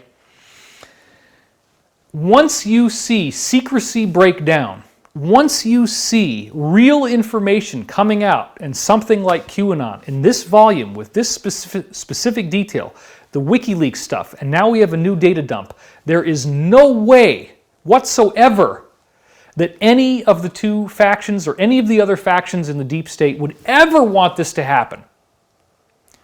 Well, I think that the President of the United States is just another example of the same old BS, man, and he's just going to turn into the dictator. Whoa, whoa, whoa, whoa, whoa. Hold on. This thing is not being run by the President of the United States. It's an operation that precedes him, that he was invited to participate in. So that's one of the biggest things that drives me crazy is there's all these people who may have already died. There's probably already a whole bunch of deaths. I don't really know. And there's probably a whole bunch more that are getting ready to happen. And we thank you, soldiers, and we support you, soldiers. I truly believe this because I'm doing the same thing. I'm here, and I'm giving you this. And I'm putting it all out there. I'm not holding anything back. We need to save our planet. We need to get the control of this world back into the hands of people who know what is the right move to make, at least to a less distorted degree than Satanism and blood drinking and human sacrifice and depopulation and microchipping the population and killer vaccines and electromagnetic frequencies and all this crazy stuff that we hear about, okay? Enough is enough. We as planet Earth, we say thank you, but no thank you. We're done. We're finished with this. We don't want to fight against each other about gender, about race, about religion, about nationality, the age gap, the generational thing. You know, let's cut the millennials some slack. They got really, really screwed here. And now they're looking like if nothing else was going to happen, they'd get screwed even more. But we do know that when these arrests happen, we get a global currency reset. There's trillions of dollars of funds that the deep state seized that are going to be repatriated back into the economy. So people think this is the end of the world, and it's really bad right now, and the headlines are really, really scary, but I don't believe that's actually true. Oh, and we did watch One World at Home, by the way. So let me go back to camera 2 here. Stephanie Germanata, thank you. You didn't do anything weird, and you sung very well. And again, we love you in Star is Born. You really gave a middle finger to the music industry in that movie, and you have my full support. So your report card is a straight A, and I thank you again for what happened. Now, isn't it interesting, when you watch this One World at Home, they had all of the 3 guys from the major networks. They had Jimmy Kimmel, they had Jimmy Fallon, and they had Stephen Colbert, the top 3 original cable networks, CBS, ABC, NBC, the hosts of nighttime talk television. I don't know if there's ever been a thing where all 3 of them hosted this before, and it was all a bunch of videos of people doing stuff at home. And then and then they say at the beginning, throw your wallets away. This is not a fundraiser. And I feel bad sometimes in these videos if I talk just a little bit about a class that I'm offering, an online program that I'm offering, because I don't like marketing. I don't like to hear that stuff. Well, they say, throw your wallets away. This is not a fundraiser. But then, the whole entire show, every single time you watch one of these videos, of which some were okay and some were definitely not very good. Not shot well, they didn't sound good, and the performance wasn't very good. But after almost every single one, it's just advertising, advertising, advertising. The whole thing felt like a huge infomercial. And they were constantly pushing one type of fundraiser. Well, I want to speak balls out about this, okay? Because if you've been into this arena for as long as I have, there's a very well-known fact that the Clinton Foundation raised money for the Haiti earthquake survivors, and Haiti never got it. And you had the president of Haiti, or I think it was the president of Haiti, going out there and having a very, very impassioned, angry speech about how that money never got to Haiti. It was money laundering. They used a traumatic situation and they scoop in a bunch of money. And so what am I seeing? I see Keith Urban, and he's married to Nicole Kidman. He had probably the best performance out of anybody. He did a rendition of Steve Winwood's classic Higher Love, which is one of my favorite songs. And he did it really well. He had a three-shot where he gets three versions of himself doing the different tracks. You get to see Nicole Kidman come in at the end. He did a great job. And then right afterwards, who do you get to see? Well, they didn't even say the name. Stephen Colbert said his wife, Melinda Gates, and then he says this funny stuff and he just calls him Bill. So he wouldn't even say the two words, the first name and the last name together. And here he shows up, and he's there in his house, and it was obvious to me that he probably paid for this thing. And so my mind starts thinking about Clinton's and Haiti and the fact that this thing is a very heavy-handed advertisement claiming to be the World Health Organization, but then the big star where the whole thing is supposed to make him look cool is this guy where they won't even say his name together with the two words together, okay?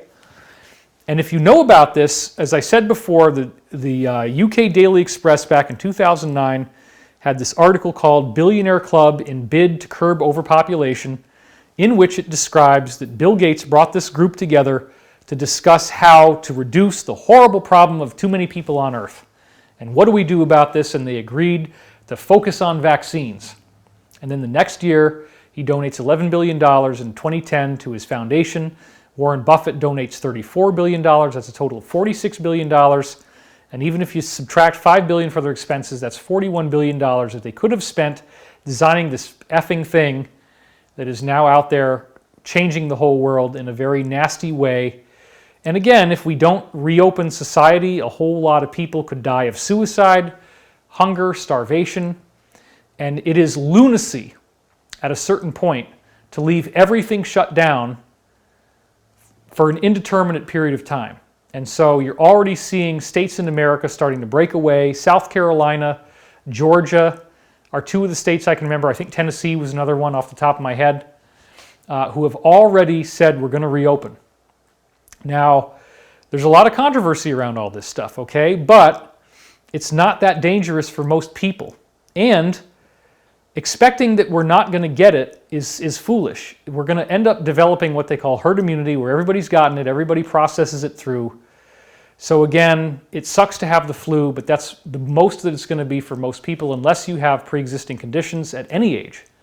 Comorbidities, as they call it. So anyway, let's go back to these slides. I talked to you about the two factions, and now let's get back to this. The one thing they always agree on is secrecy. Nobody ever wants the truth to come out, because then they would all be destroyed. Nobody gets to have fun fighting over who gets to run the world anymore. So February 9th, 2020, they say one word is justice. And then as I showed you last time, it's about, haven't you figured it out yet? It's not about Trump's corruption. It's about making sure you don't find out about their corruption. And this is very true now. This is why this thing seems to have happened. And then on Valentine's Day, they're telling us to get ready for a world televised sit-down. And, delayed testimony because, again, we're waiting. When are we going to hear from these people? You guys have already done arrests, I'm sure. There's secret stuff going on. Allow for public dissemination of critical facts prior to the world televised sit-down. Well, that would be like Harvey Weinstein, Jeffrey Epstein, all that kind of crap that's already gone down. Prior to a world televised sit-down, that has not happened yet.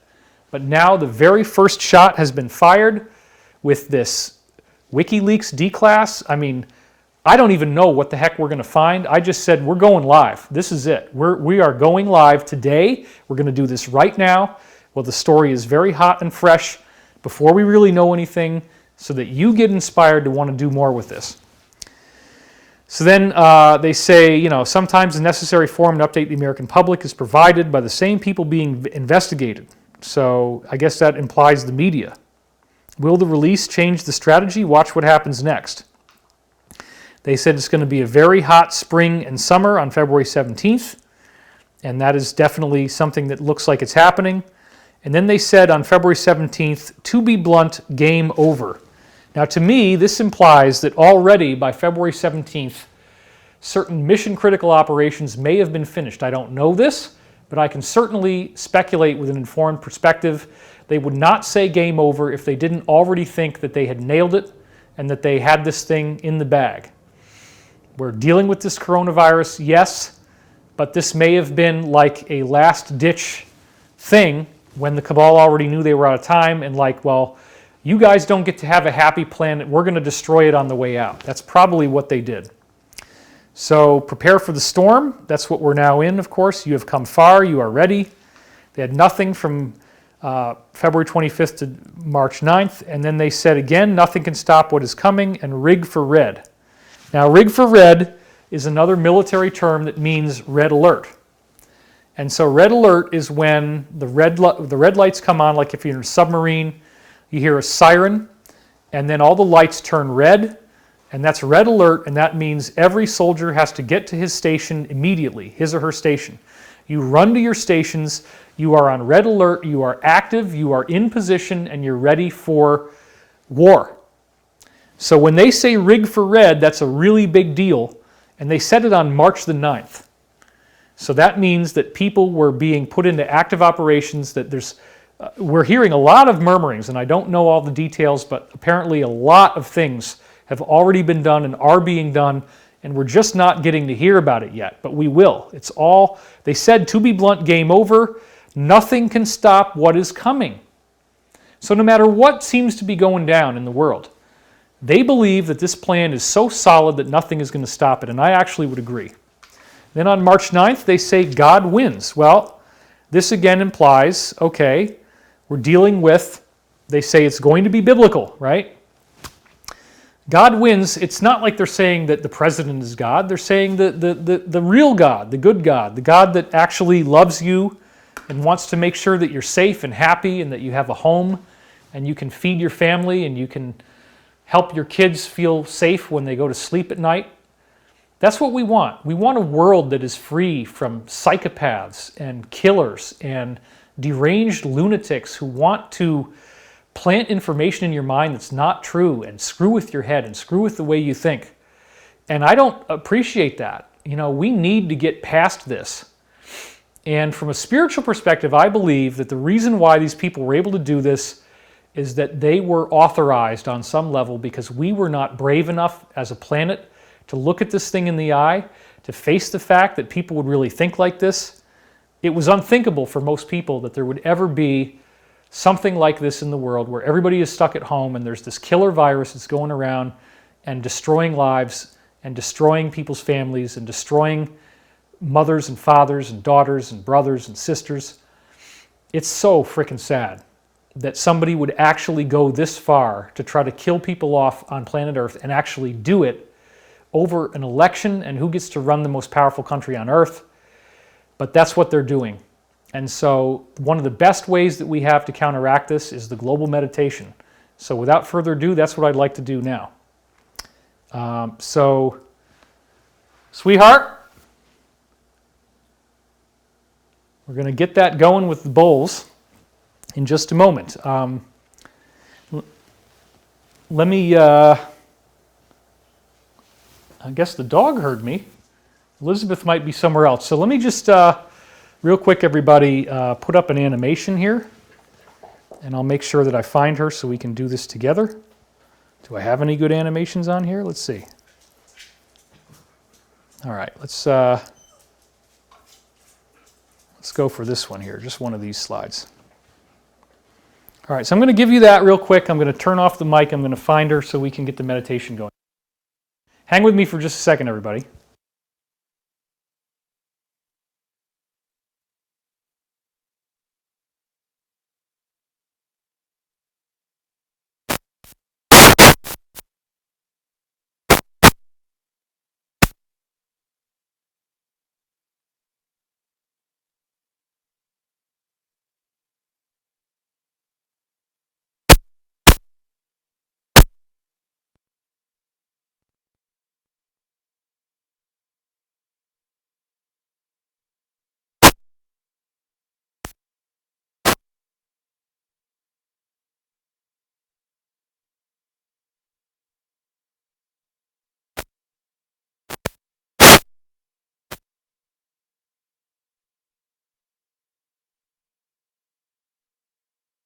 All right.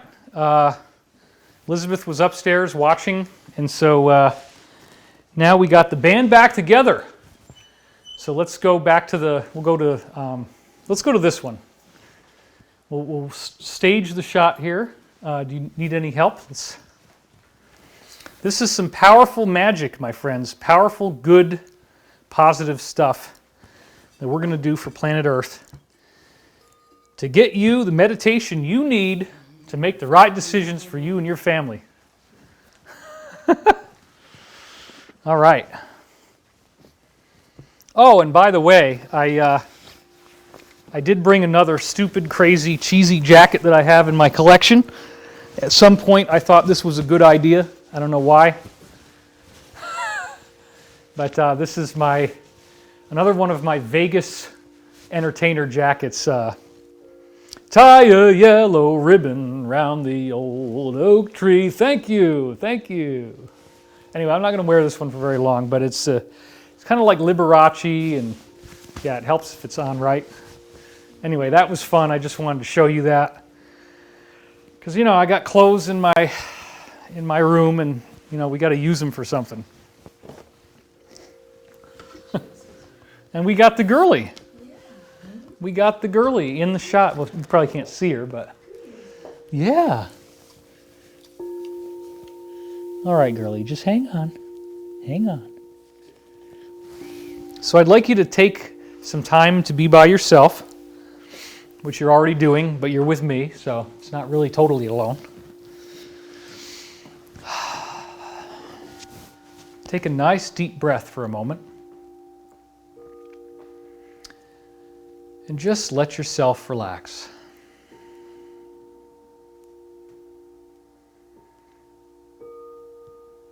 And as you breathe in, feel the sense of peace and calm coming over you.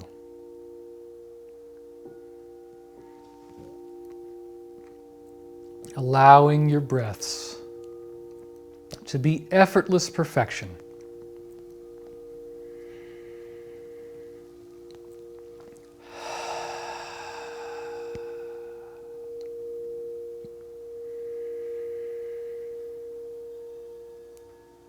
Exhaling all stress.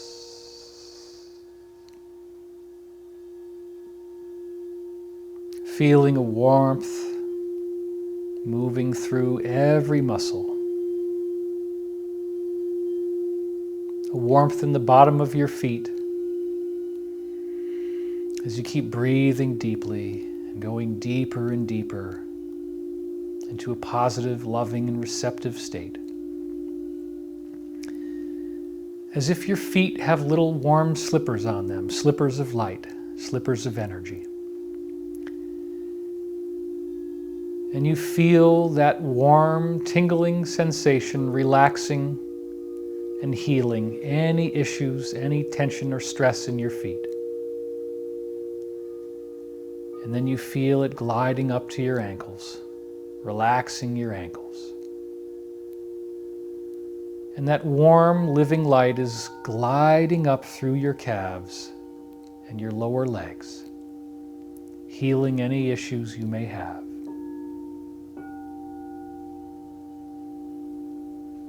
As you breathe deeply, you feel your knees relaxing. You feel the light moving through them,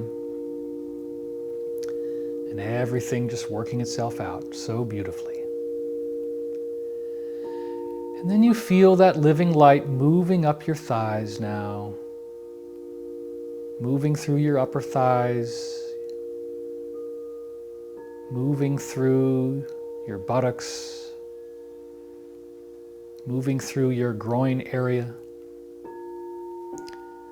as if you are now wading in a pool of liquid light.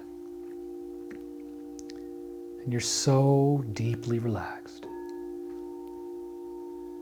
Moving up through your abdomen and your back. Feel that energy rising up your chest, healing all organs in your body, healing all possibilities of anything going wrong for you. moving up through your upper chest and your upper back, releasing all that muscle tension in your back. Everything is relaxed. Everything feels calm and peaceful. Moving through your trapezius muscles, the muscles next to your neck, the top, moving through your shoulders, seeing those joints in perfect harmony and health, the warm energy just easing all the tension out of your shoulders. And now moving down your arms, through the biceps, through the triceps. Feel your biceps and triceps relaxing, letting all the tension and stress just go. Moving down to the elbows now, letting your elbows just be completely calm. All stress and tension being released through the upper forearm area. Feel your forearms completely melting into love, melting into pure white light. And on into your wrists. Give your wrists some love. Let that loving light go through them, into the hands, into the thumb, the fingers, the palm, the back of the hand, until you feel that everything is alive, everything is liquid light. And now you can notice that your whole body up to your neck is bathed in this pool, this beautiful pool of white, loving, liquid light. Your muscles have never been more relaxed. You've never been more calm and confident, secure and safe. You are safe. This is a safe situation for the planet Earth, for humanity. You will be okay. This is going to work out. It's all moving into a great awakening, a world televised sit down as you now feel that energy moving through your neck. You might even want to orbit your head a little bit. You might want to let your neck move. You might want to do small circles with your head. Let your head drop back naturally. Just ease all those muscles. Don't let any tension occur. We always store the most stress in our neck, so just let your neck completely relax itself.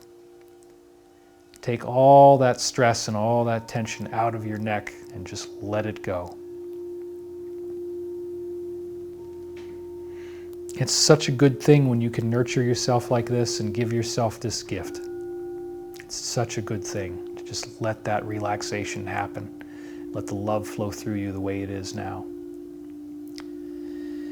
And you'll notice it moving up your neck and moving up through the back of your head. Do you feel the back of your head now? Do you feel how soft and warm and gushy it is? That loving liquid light.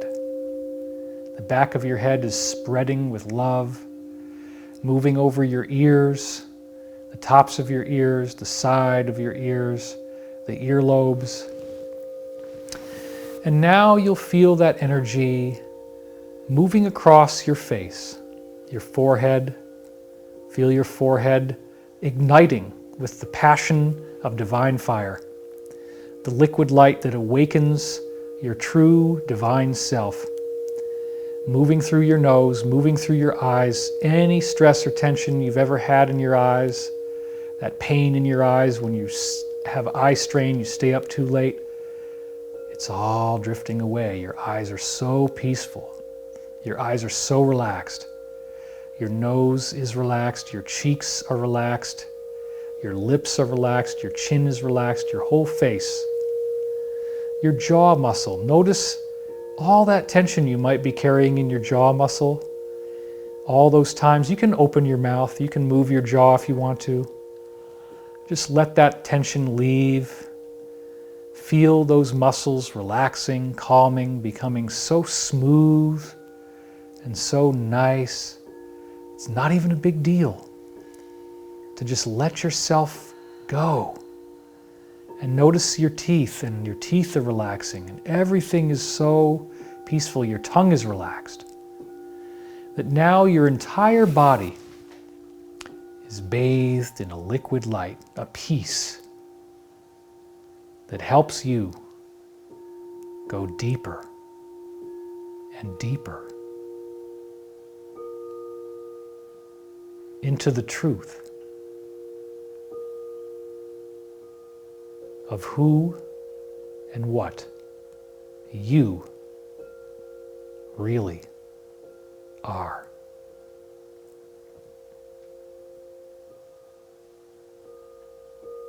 Asking yourself some very basic questions. What is existence? How did I get here? Where did the universe originate from, and how?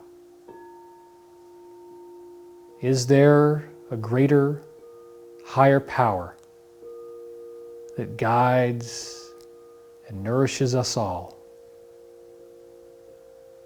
Can I reach out to that force and with humility ask for strength, for hope, for guidance, for inspiration, for peace, for tranquility, for love, for kindness, for compassion, for patience, for forgiveness?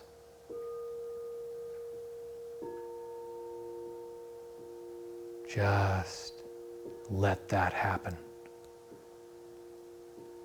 Let that experience of the light flow through you so that you have everything you need to feel even more at peace than ever before. You're almost like a child now, safe and warm, protected and cared for and loved. Nothing can hurt you because you are indestructible. As you go even deeper into yourself, you notice that this light is indestructible. There is a purity to the universe. There is a purity to you and who you are and what you're doing here. And there is so much gratitude for you. So many divine beings who love you so much and are eagerly awaiting your awakening.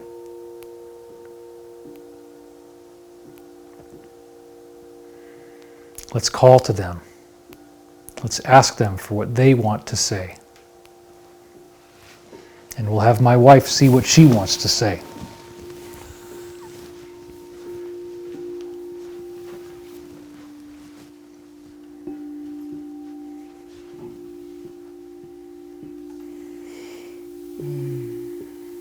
Calling on our ancestors of our soul lineages, those ancestors that love us, asking them to be present with us, any of our spiritual guides, ascended masters, and the one infinite light. And we ask for the light of the divine to rain down upon us, in us, and through us, lighting up every single cell of our body and being, and taking a deep breath in, inhaling that light, filling every cell, and exhaling, letting go of anything that needs to be let go of. And again, inhaling that light, filling your body and being, exhale, letting go of any burdens, giving them back up to the light.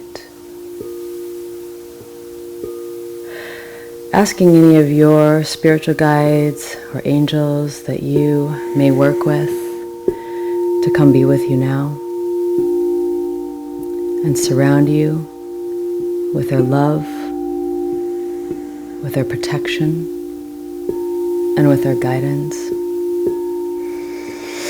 And inhaling that love and exhaling anything you need to let go of. And now asking that divine light and the angels, spiritual beings that are loving and helpful to surround and protect the sacred warriors that are here now, who are making a sacred stand for innocence, for beauty on this planet. That includes the children, that includes the earth, the elements, and the animals, and all the good, sacred beings that live here. Seeing those sacred warriors protected, surrounded by light, those who are making the stand that needs to be made. Seeing them guided, and seeing this world as a peaceful world, as a free world, and envisioning this planet, the animals and the elements, happy, free, and smiling. Taking a deep breath in, exhaling anything that needs to be let go of.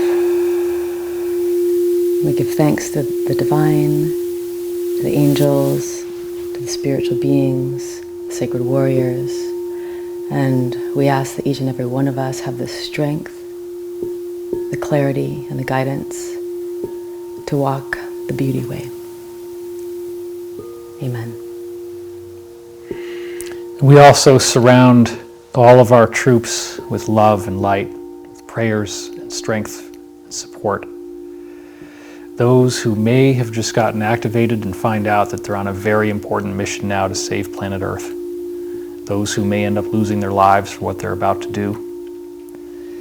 Let us pray that they are protected, that there are as few casualties on either side as possible, that this happens peacefully, and that the job that needs to be done to save this planet is completely fulfilled with precision,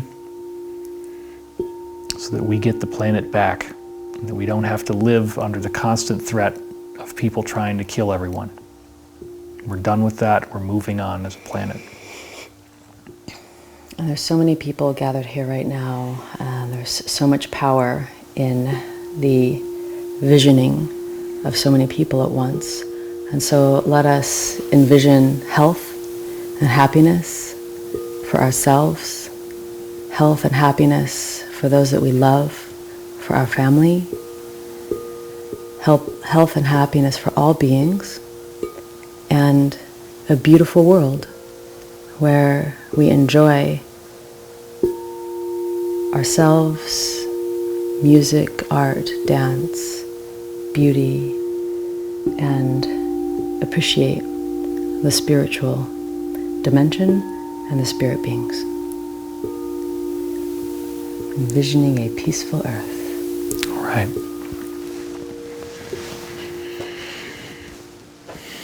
Take a moment now to send all of this earth the thoughts of love.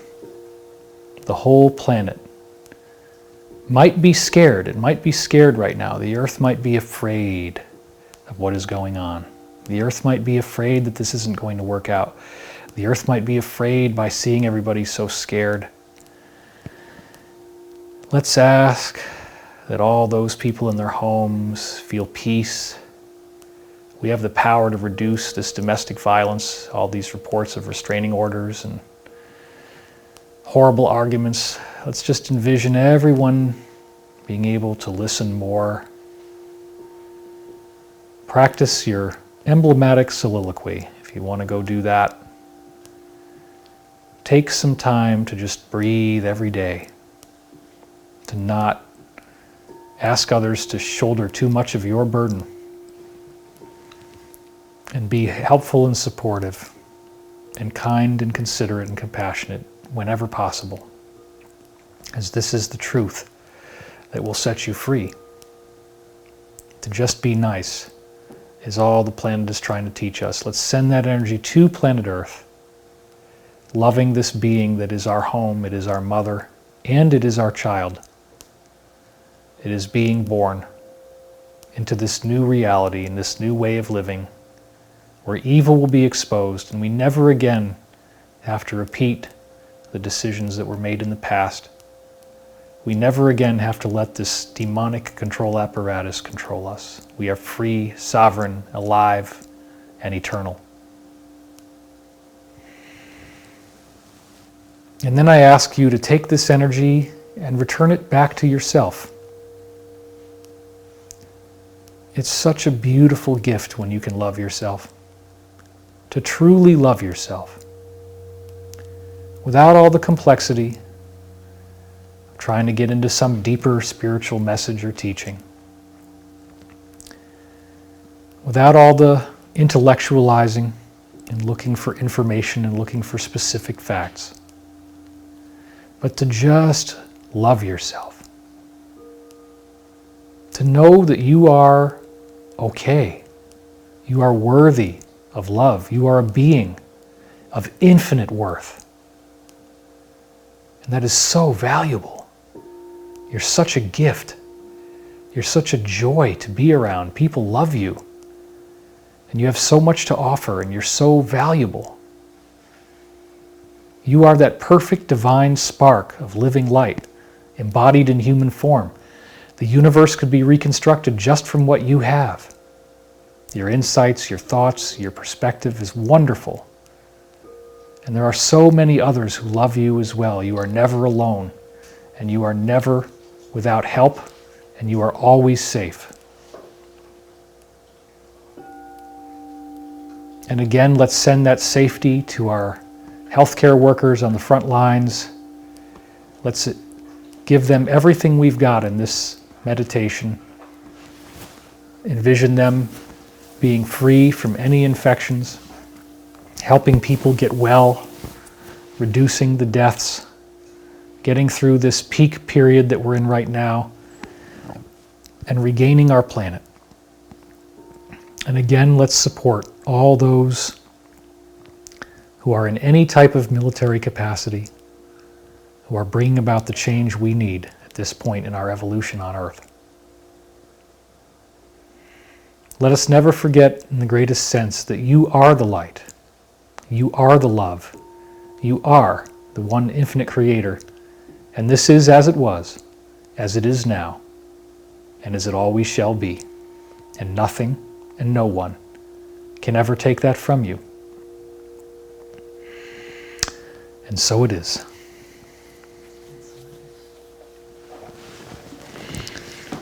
All right. Now you can let yourself come back to the room.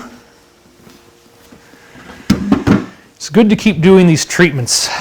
We want to make sure that everything is cool for planet Earth. We want to keep doing that practice that supposedly reduces global crime, terrorism, fatalities by 72% with 7,000 people. How many do we have right now?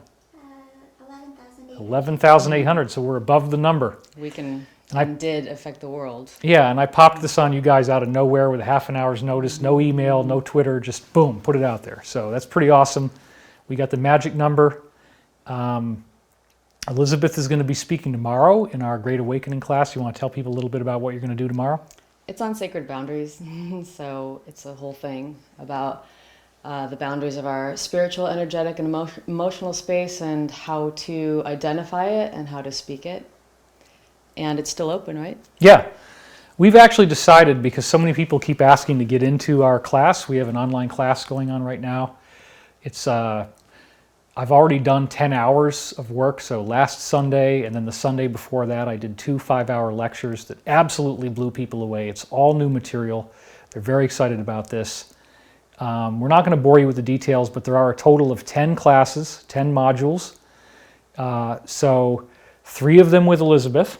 And we're going to get into some really intrinsic stuff about how to use light as a tool and how to heal the wounds in your aura and be able to sustain the power of the ascension process. That sustaining your light body is very important, healing those wounds.